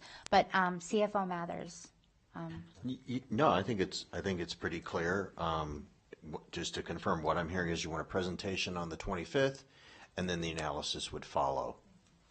Yep. And I'm not doing, the reason why I'm not saying specific analysis, just that analysis will happen, because that will be based on board discussion. It'll be based on what we learn. The superintendent and the staff will hear where that conversation goes. Those analyses would come later. I'm not providing specific direction on any areas, just what we want to learn more about, and that will guide the future discussion. But I want to go back to Dr. Nicolette. Thank you. I appreciate that. And Trustee Westlake, I appreciate you asking CFO Mathers, because I think that's important. I would in turn like to ask our superintendent, who will definitely lead this charge, how he sees this unfolding because of its complexity. And again, please read the motion to me. Thank you.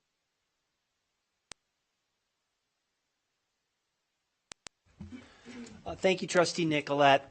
I think consistent with what Mr. Mather said, I think based on the proposed motion, that's certainly information that we can bring back to the team, and I think it'll help round out the thinking and the possible decisions that are in front of us.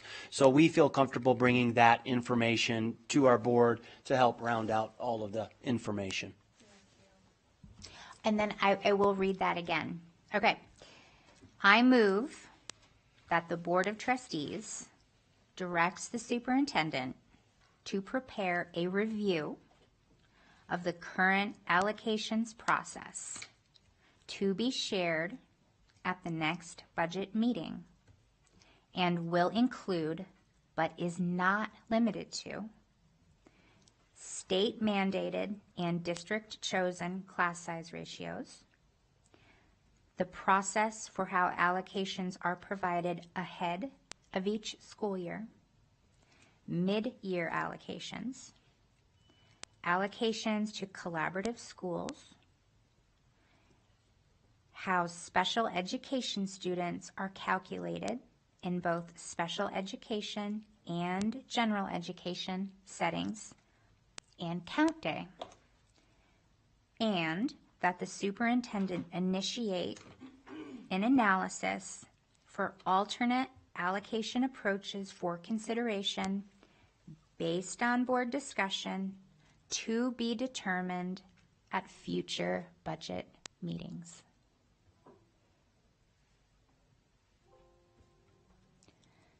All right, so in that rereading, and I have it written down, JJ, and I know we're recording it as well, too.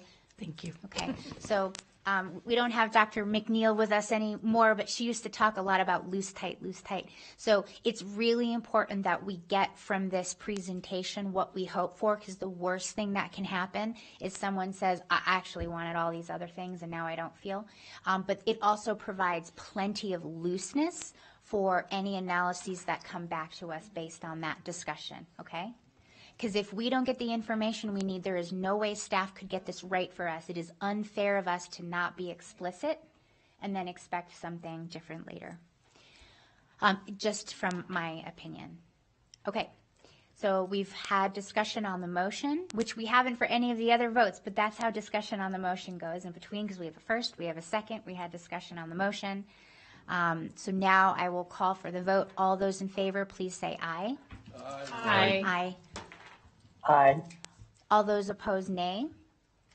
All right, motion carries 7-0. And so now what we would do, and you get to be the next, I wouldn't say guinea pig. I do have more that are based on conversations I've had with you. But for example, Vice President Mayberry, you, if you're interested, may want to make a motion for an analysis at a future budgetary meeting to look into alternate end fund balance approaches, so on and so forth. And that's how this works, if you are so inclined to make a motion as such. Sure, and let me be clear too. I please understand this is I don't support or oppose this and that's not what I'm suggesting or leading up to. But I would be interested if my colleagues are interested in understanding the impacts, reducing the ending fund balance, what that looks like in terms of freeing up some more spending, and understanding the downside of that too. So I'll make a motion for our staff to prepare an analysis on reducing the ending fund balance from 12% in 1% increments. I don't know if I need to be that specific or not. I mean, yeah, and its impact. So again, I move to prepare an analysis on reducing the ending fund balance and its impacts. I second. All right, seeing no lights on or hands up, we have a motion by Vice President Mayberry, seconded by Trustee Westlake for an analysis on the end fund balance. All those in favor, please say aye. Aye. Aye. All right, motion carries 7-0. Wait, nay. Let's record it properly. Oh, thank you. We will go back. I will recall for that vote. Okay, thank you so much. So I do have verification here from our Deputy Chief Legal Counsel. We'll go ahead and redo that for clarity and for transparency purposes. All those in favor, please say aye. Aye. Aye. All those opposed, nay. Nay. Thank you very much. All right, so that is a vote of 6-1, so the motion carries. And thank you so much, Dr. Nicolette, for jumping in there and for allowing that clarification. Okay, seeing no other lights on, and again, these ones necessarily aren't me. These are based on, we're listening, we're all listening, we're all talking, we all talk to the superintendent. I have also heard an interest to initiate a review or an analysis around compensating student teachers. This is not just as straightforward as necessarily just funding, but it has a funding component. There could be other elements because we do know some education institutions allow this, others don't. But I do plan on making a motion, just so you know, to direct the superintendent to initiate a fiscal and administrative analysis for compensating student teachers, because we've heard that, which, by the way, might even be what they plan on showing us. It just allows that specificity. And we've honestly been talking about compensating student teachers for well over a year at this point. Can we include aides in that or no? Does that need to be separate? We could in a next motion in this to keep it nice and tight, whereas the other one was ginormous. This to me is a little bit more direct. It's a fiscal and administrative analysis for compensating student teachers, Okay. who right now, by and large, some of them are paid and some of them aren't. So they're effectively working while they learn but not being compensated. And there's various reasons for that.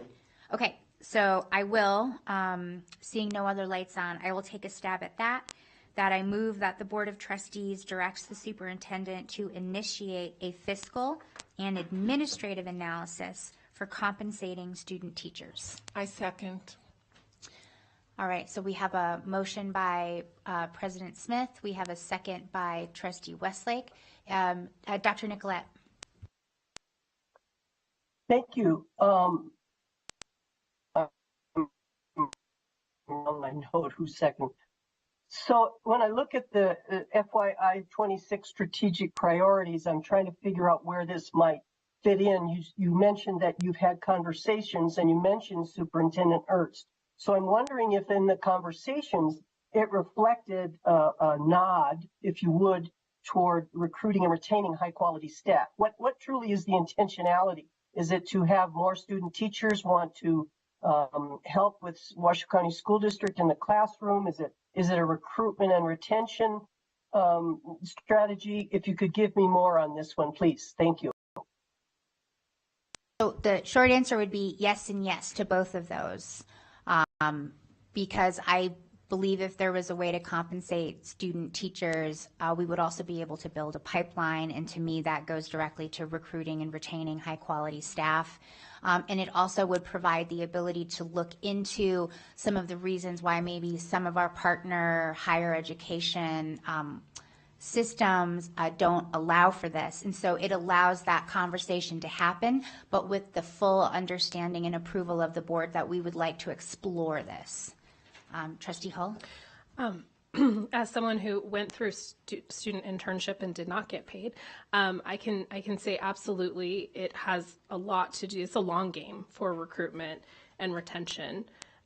This is not something that could possibly change staffing next year, but those of us that have a education that background know how difficult it is to pay for a full load of classes and work full time and not be compensated. And so it's really actually, there's been studies done nationwide that it's actually preventing people from wanting to go into teaching because of just that one semester.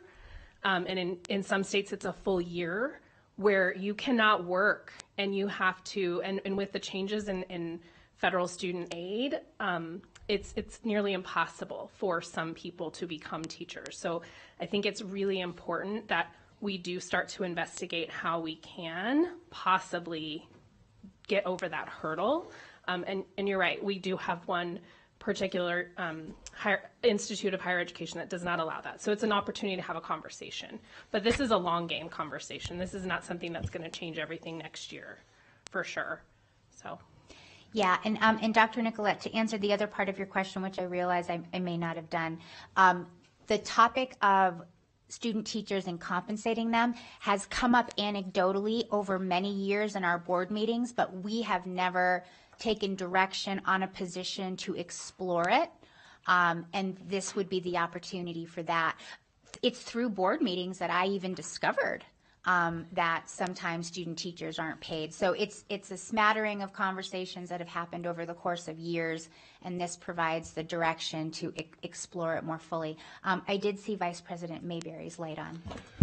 Oh, thank you. I know. I just wanted to echo what Trustee Hall said. I mean, you know, some of these teachers, they get paid nothing. I mean, it's a huge sacrifice, and it prevents us from achieving our strategic goal of retaining and recruiting people. So I think it's right in alignment with what we need to do. Thank you. Thank you, President Smith. I just want to say, I know everyone is kind of freaked out because we got some pretty devastating news going over what our budget is possibly going to look like. But for me, I don't know how I possibly can make really well thought out and decisions that will strategically help our district if we don't. It doesn't mean we're going to spend money on all of these things, but if we don't have the information, how can we best move forward with the limited funds we have? And pretty much everything we've already discussed, I really feel, I just want to point this out, I feel that we are all kind of on the same page here. Pillar C, commitment to elevating educators. These student teachers, and hopefully these aides, are our future educators. They've already shown an interest in educating our children and our future adults in our community. So you have a really strong foundation to move forward with. And all of these things we're talking about are all about a commitment to elevating and helping and supporting our educators. And it looks like we're kind of all thinking in the same line here. But again, there's only so much money to go around. So I feel we need as much information as we possibly can get. And I apologize for all of the extra work. But we can't get this wrong, you guys. We cannot get this wrong this year. We can't get it wrong.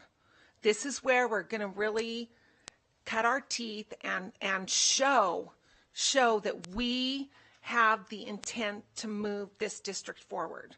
But we've got to have the information.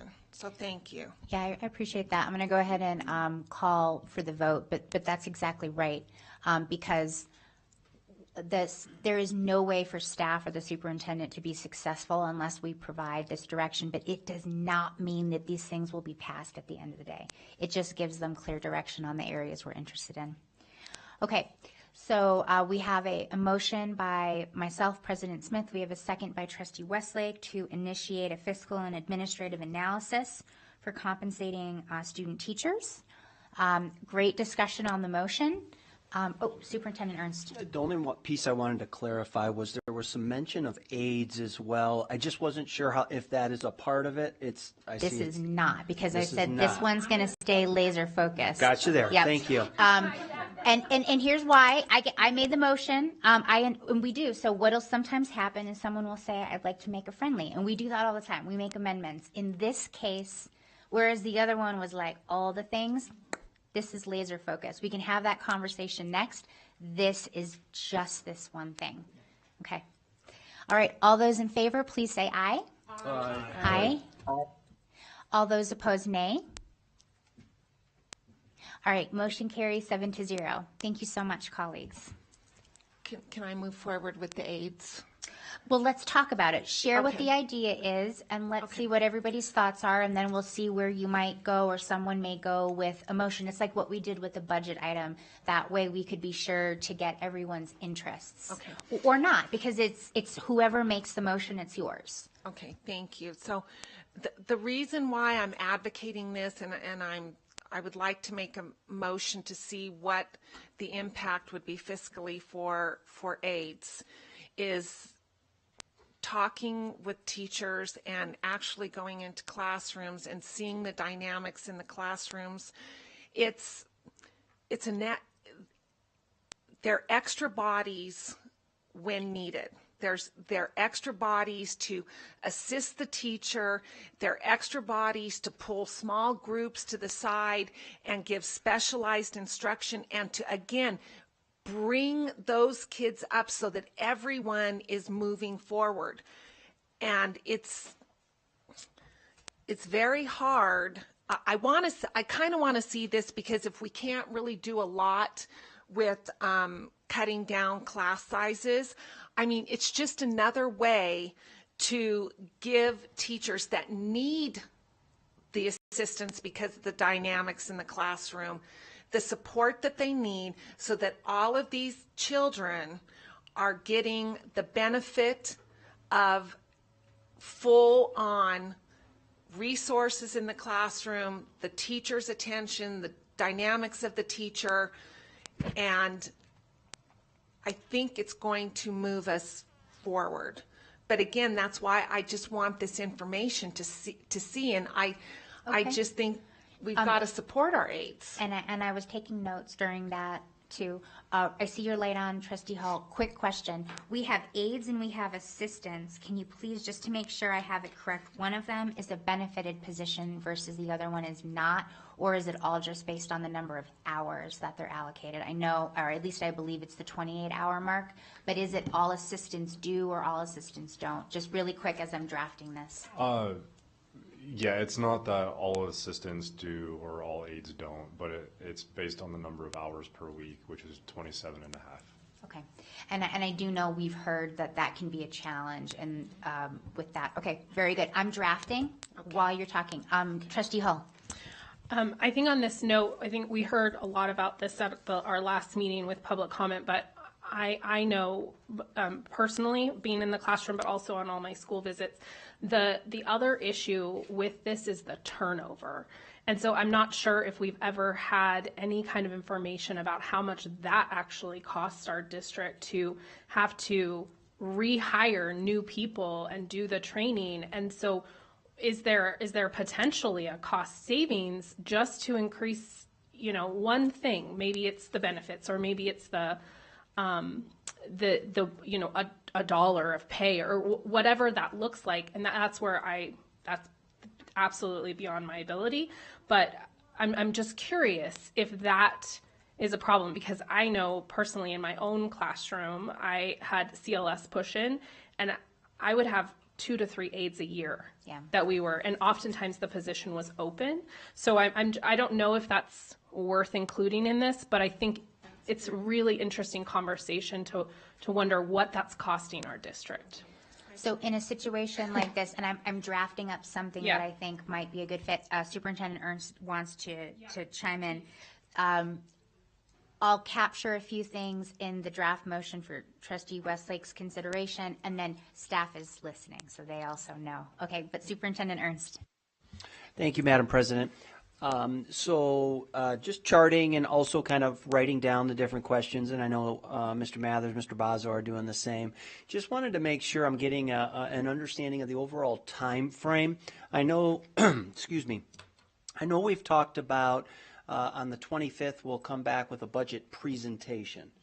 And then I think also what I'm understanding is that the various motions that have been made, these analysis will then come back at different times throughout the budget process, and that may be in the form of a regular board meeting, it may be in the form of an additional work session. Given the complexity of what has been described and the efforts to quantify and bring this information together, just wanted to make sure I'm understanding as we look towards getting those final budget adjustments in May and then that final budget in early June. So just wanted to make sure I was understanding the totality of the requests.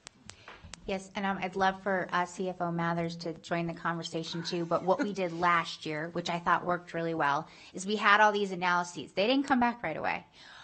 Because CFO Mathers and Finance even then said we need more information. When it did come, which at some point could be March, it could be April, They brought all of them and they said, now we know what we're working with, or we have a better idea. It was still before the economic forum. And then they showed us, these different analyses. Now we might have been talking about some of these topics along the way because staff will come back, just like we did with the budgetary motion. But the analyses tend to come later and we see them and then we have an understanding of what we're working with and then the pieces kind of come together. But I would love to hear about that from CFO Mather's perspective. No, I think you captured it correctly, that this will be staggered and it might be March, it might be April, it might be May before you see each of or any of these analyses, right? Because, right, if you got them all, it'd probably be overwhelming for you too. So I do think we'll start to lay them out for you. It may be the case you could make decisions maybe on some of them, but more likely you're going to want to wait until the May Economic Forum and the dust to settle on the state budget before we make final decisions. And I think that's what we did last cycle. Yes, it is.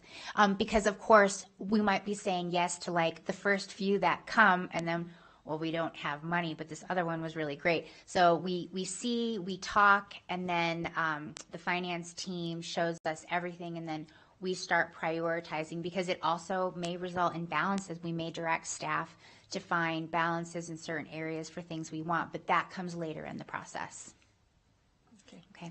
Thank you, President Smith. I just wanted to say I appreciate so much what Trustee Hall had to add to what I was trying to convey because, and this is probably a good thing to keep in mind with anything we're talking about.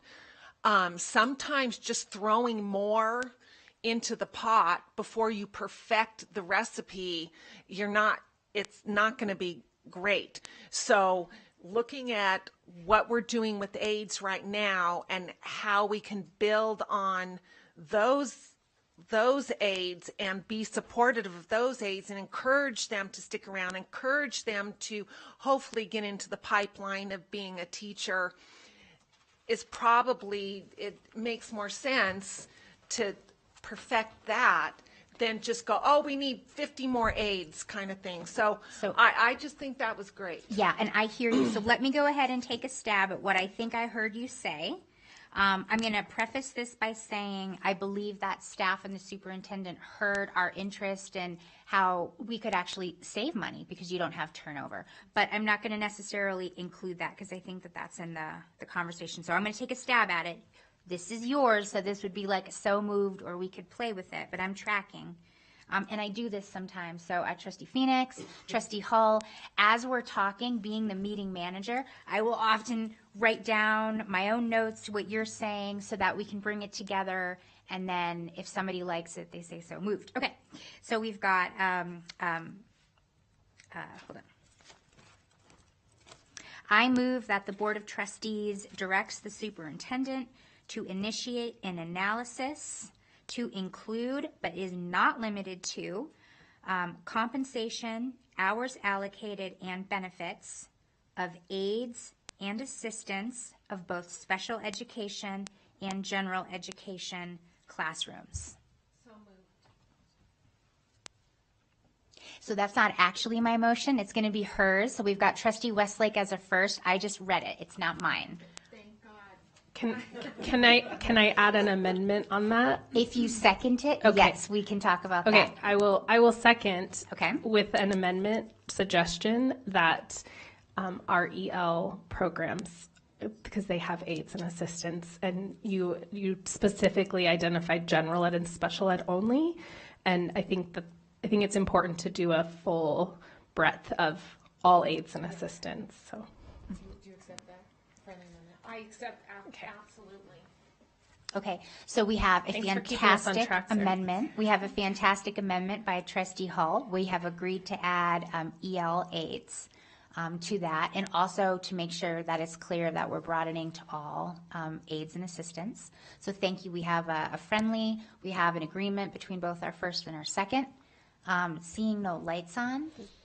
I just want to make sure that Dr. Nicolette got anything she had to say. Thank you. I definitely need that read again. Again, it seems a little breathy. Please read it again. Sure. You got it. Okay, you got it. I move that the Board of Trustees directs the superintendent to prepare an analysis to include, but is not limited to, the compensation, hours allocated, benefits of all aides and assistants in special education, general education, and EL programs. Thank you. Okay. Seeing no lights on, and we've reread that, all those in favor, please say aye. Aye. Aye. Aye. All those opposed, nay.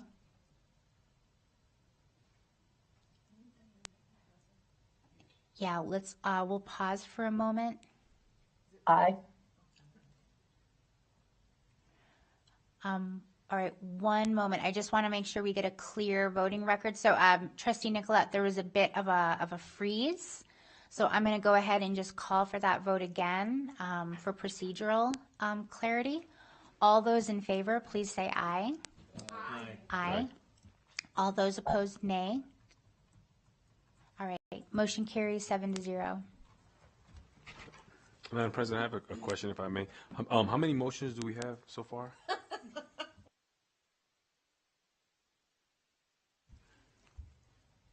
I think this is our fourth, right? Is it our fourth? It's still fourth. It's our fourth because we had budget. We had like 6 or 7 last time, believe it or not, guys. This is not nearly as many as we had last year. And that's not to say that we can't request analyses at the next meeting, but here's what I will tell you. There reaches a point where we can't just keep coming up with new things. So it is completely okay in the next meeting to request additional analyses in addition to what we've had.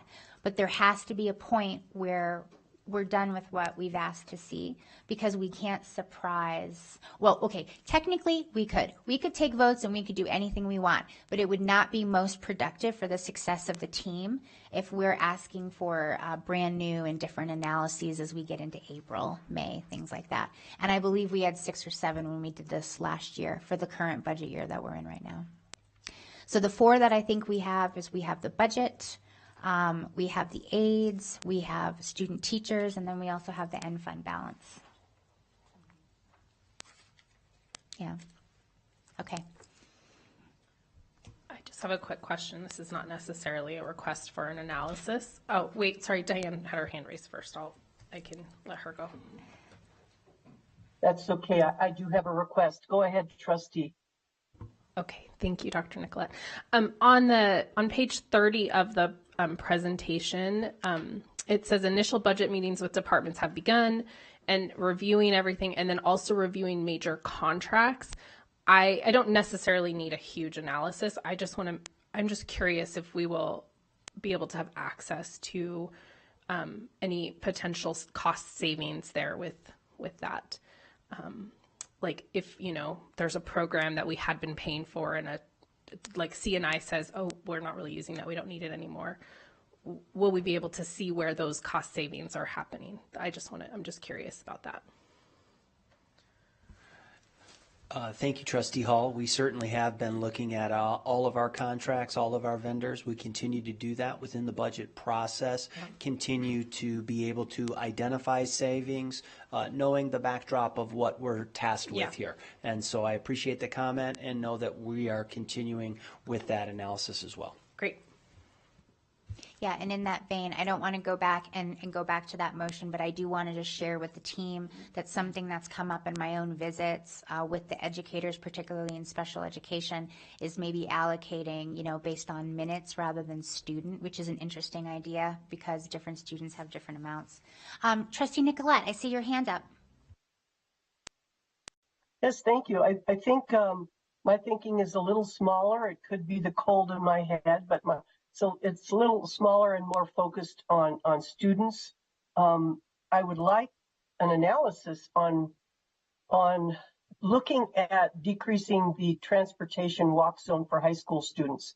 I think we wrongly assume that students are driving each other and they're driving their cars and those kinds of things. And I think that it has become a real burden for students, especially since I'm sure you notice as you're out and about with your school visits that not all areas have sidewalks, especially on some of these busy streets. And so I think it becomes very problematic, and it is a safety issue. And I think it directly relates to chronic absenteeism, which of course is relates to improved academic achievement. So I would like an analysis and it to be similar as it was for what we did for in middle school and high schoolers, but I would actually like the walk zone to be cut down to 2 miles. I know this is very impactful.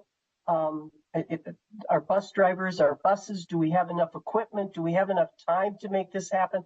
And that's the analysis that I would like to look at. So if we need to have some discussion, I'm totally open to that, or I can make a motion, whatever it is, the pleasure of the board. Thank you. I'm making some notes. I did have a question. Go ahead, Trustee Westlake. Thank Write you. some notes Thank down. you, Smith. I was just wondering, are all the buses full capacity for high schools? Because there are some driving, but so maybe they're not full capacity. I'm just wondering if we could do like a hybrid thing where if they're, out from the cutoff point, they could walk to the bus pickup, so they're not walking as far, but then we're not having to really add in more stops. Is that making sense? I don't know. No, it is. And so it's something that you're bringing up is actually something I was writing down as a note, because some districts for the high school, because you know that it's tougher for elementary and middle, because although parents may drive their kids, they can't drive themselves. But some districts do have ways that they can opt out of their transportation, which would allow us to know, we don't have that right now where families can opt out. So there could also be an analysis about ridership. So that was one of and my approaches. That was one of my things, just a hybrid thing. If the buses aren't already to full capacity, to get the maximum bang for our buck. So that was a lot. The other thing I want to use Hug as an example. So we had a neighborhood high school basically, and the kids all around there were walking to the school. It was right there in the neighborhood. Then we moved it across McCarran and up on the hill, and now a lot of the kids, they're driving, but they don't have a license. And we're not offering driver's ed anymore. So I don't know if we could do an analysis on driver's ed or something, but I know, I just want to add one thing. Principal McElhaney, he's having to tell kids, if you drive, I know you don't have a license, I'm going to have your car towed because it's a safety issue. And so now we've hindered those kids getting to school. We moved the school out of their area, and we don't have a driver's ed to support getting these kids licensed. I'm kind of the cat eating its tail, basically. Yeah, I mean, personally, I view that as, families also have to educate their kids on how to drive. But, okay, I want to go back to Dr. Nicolette, because I really like where you're going with this. Spoiler alert, I might be the second on it. You helped me kind of reframe my thinking. So to that, unless somebody else has really something pivotal to add, I know my colleagues probably have some other motions. I'm just going to give it a shot. We've got a lot on our plate, and we've given a lot of work to district employees. So I want to be very careful, but I think this is important because it directly relates to our students. It's a direct relationship. So Trustee Diane Nicolette makes a motion to direct the superintendent to analyze strategies for reducing walk zone areas for high school students. I'll be the, I'm sorry. Can I get a point of clarification of how that's tied to the budget? Yeah, so if I could, I think that So there's not a second, so it'll die, but we're going to come right back to it. The analysis would be like we did with the student teachers, like a fiscal and administrative analysis for that, because there would be the fiscal impacts of reducing the walk zones, and there could also be administrative analyses for considering ridership for high schools, but we would have to spell out that we're directing the superintendent for like a fiscal and administrative analysis of this, which is where we started when we did this for elementary schools and middle schools. Does that help? Not the administrative issues, because we have to do the fiscal issues since Got this it. is on budget. So we can't be directing the superintendent to look at new programs. What we can do is maybe some fiscal impacts to Trustee Nicolette's point related to the walk zones, but not what would administratively that look like. Very good. Okay. Got it. Thank you for that. So since we don't have a second, can I withdraw that and make a new motion? Yes. All And right. then you will have a second. Efficiency and efficacy. Okay, Sarah, I hope I heard you correctly. Trustee Diane Nicolette directs the superintendent to conduct a fiscal impact analysis for reducing walk zones for high school students. All right. I will be the second for that one. All right. I see no lights on. Oh, Vice President Mayberry.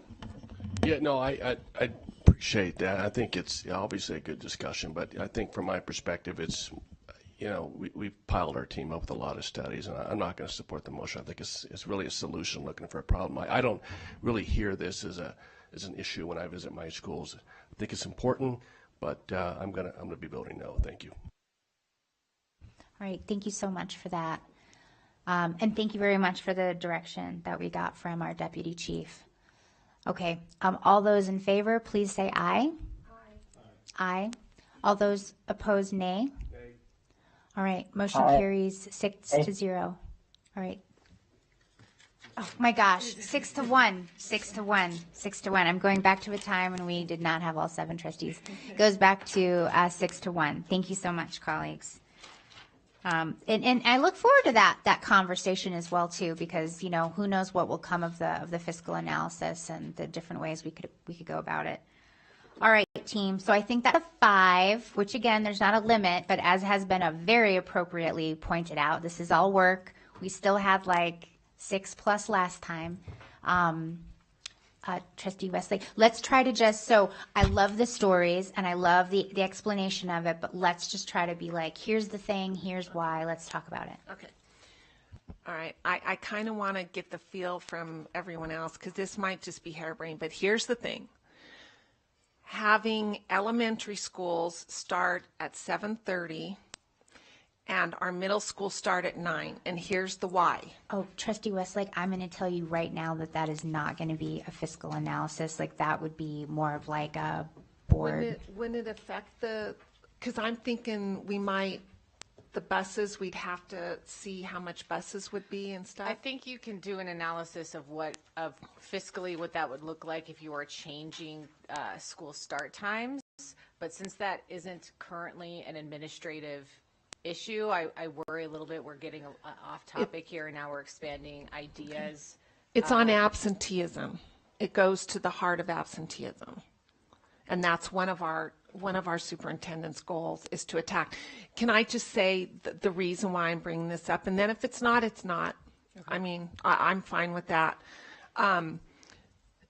Our elementary school children have way more energy than our middle schoolers.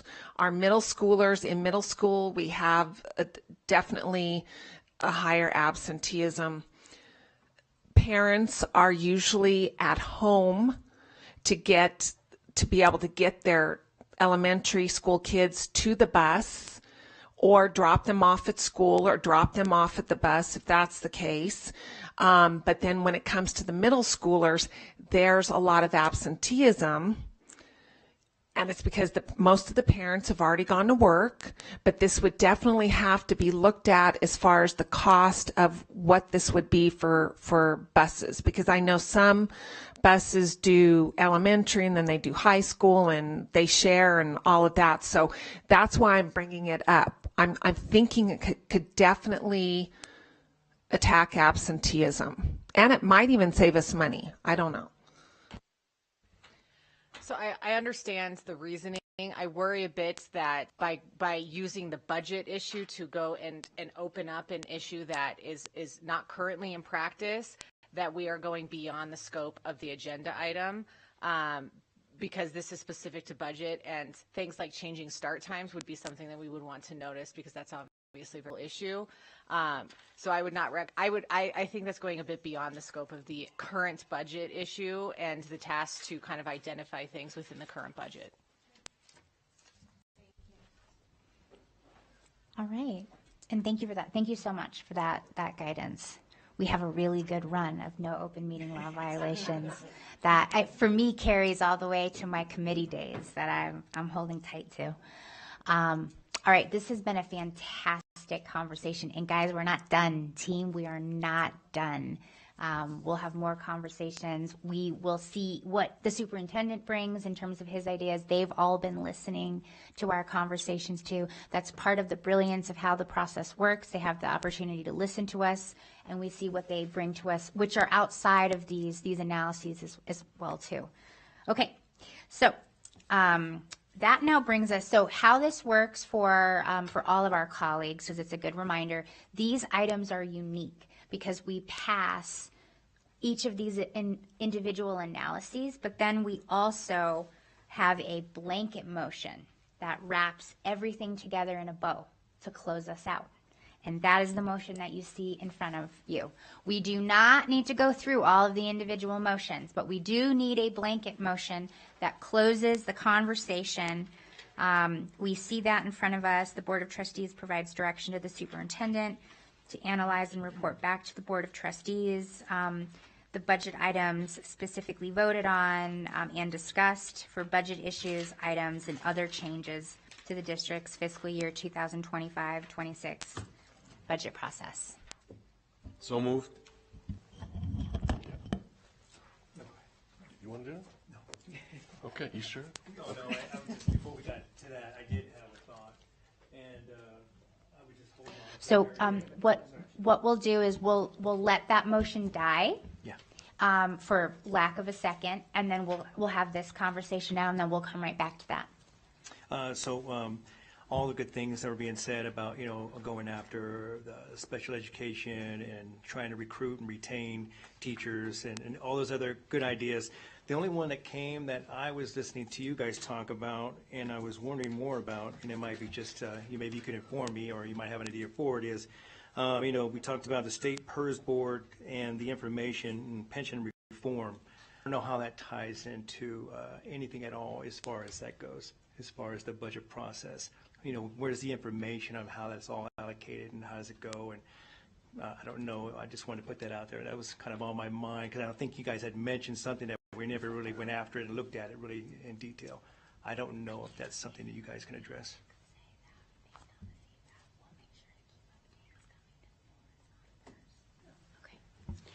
Thank you, Trustee Phoenix. I think that that's a great point, and I think that this is certainly topical as we are endeavoring on the entirety of this budget experience, and so we can certainly continue to bring information back around that as we are learning more, or if there are additional changes that we learn from.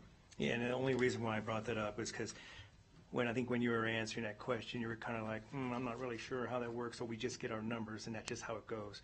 I think that's what I heard earlier when you were presenting. So I just wanted to make sure that we're kind of narrowing it down so I have that information on how that all works, and that's all I'm really asking for. All right. Okay, so I will bring it back here. Do you want to read it this time, Trustee Woodley? Or because I know I did it before. The only thing that I added is because the specific budget items, voted on and discussed, and other changes, because the way that they motions, they're kind of a baseline, but then we make it, we might not have asked for any analyses. That's what this motion is based on. So we always have like a minor inclusion to report back to the Board of Trustees, the specific budget issues, items, or other changes as voted on and discussed, to the district's fiscal year. Yeah, okay, thank you. Thank you, Madam President. So I move the Board of Trustees provides direction to the superintendent to analyze and report back to the Board of Trustees specific budget items, issues that were discussed today to the district's fiscal year 2025-2026 budget process. I'll second that. All right, we have a motion by Clerk Woodley. We have a second by Vice President Mayberry. I see no hands on, but I do want to make sure that we formally welcome Dr. Nicolette. If there is any discussion, okay? No, seeing none. All those in favor, please say aye. Aye. Aye. All those opposed, nay. All right, motion carries 7-0. I got the 7 right. All right, great work, colleagues, and thank you so much. You guys, I got to tell you, these are complex and challenging topics, and yet you just did it so pleasantly. So thank you for that. And that closes item 2.01 and brings us now to section 3, our closing items. And that brings us most specifically to item 3.01, our closing public comment.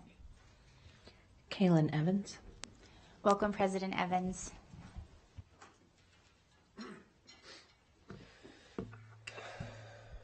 Okay. Hi, thank you for the record. My name is Kaylin Evans, President of the Washoe Education Association. I typically try to come up here and be as positive and constructive as possible. I feel like we have really proven ourselves to be a true partner with this district. We recently received communications from the handling negotiations for our district regarding our advocacy efforts, threatening to file a claim with the EMRB, arguing that publicly advocating for mentorship program expansion is an unfair labor practice. This approach is deeply concerning as it undermines collaboration and suggests a tactic aimed at discouraging educators from waiting for programs that directly benefit students. It also implies a nefarious intent on our part, as if our efforts to support students and strengthen public education are something to be challenged rather than embraced. If the argument is that public discussion on any issue that could be bargained over is inappropriate, then educators should not be allowed to speak on wages, working conditions, or any student supports. That's not how democracy or public education works. The WEA has always been open about the issues we advocate for. Our email to the Board of Trustees and the superintendent was public record. We shared it on our social medias because we believe this conversation should be open. We are simply advocating for what we feel is best for our schools, educators, and students. That's why this letter is so concerning. It suggests that speaking up about important programs is off limits. To be clear, this sets a bad tone for negotiations ahead. We have not yet started negotiations and have been eagerly advocating with the district to begin that process. The best outcomes for students and staff come from open and honest collaboration. To be clear, advocating for improvements in our schools is not the same as negotiating a contract. We have not even started negotiations. Through every challenge, though, the WA has remained a good faith and collaborative partner, dedicating significant time, energy, and resources into elevating the entire school district. We have consistently worked to create meaningful improvements for educators and students, and that will not change. Regardless of tactics used during negotiations, we will continue to be transparent, collaborative, and lead with integrity in everything we do. And we know that this board and our superintendent also share in that ideal. So I just wanted to make sure that everybody is aware as we move forward, and we appreciate truly all of your guys' dedication to this district. It's really encouraging listening to these. I had to step out, but I listened to everything, and thank you so much for your passion. It does not go unnoticed by the community. Thank you. Thank you, President Evans. That's all I have. All right. That closes item 3.01 and brings us now to item 3.02, adjourning the meeting at 12:48 p.m. Thank you so much.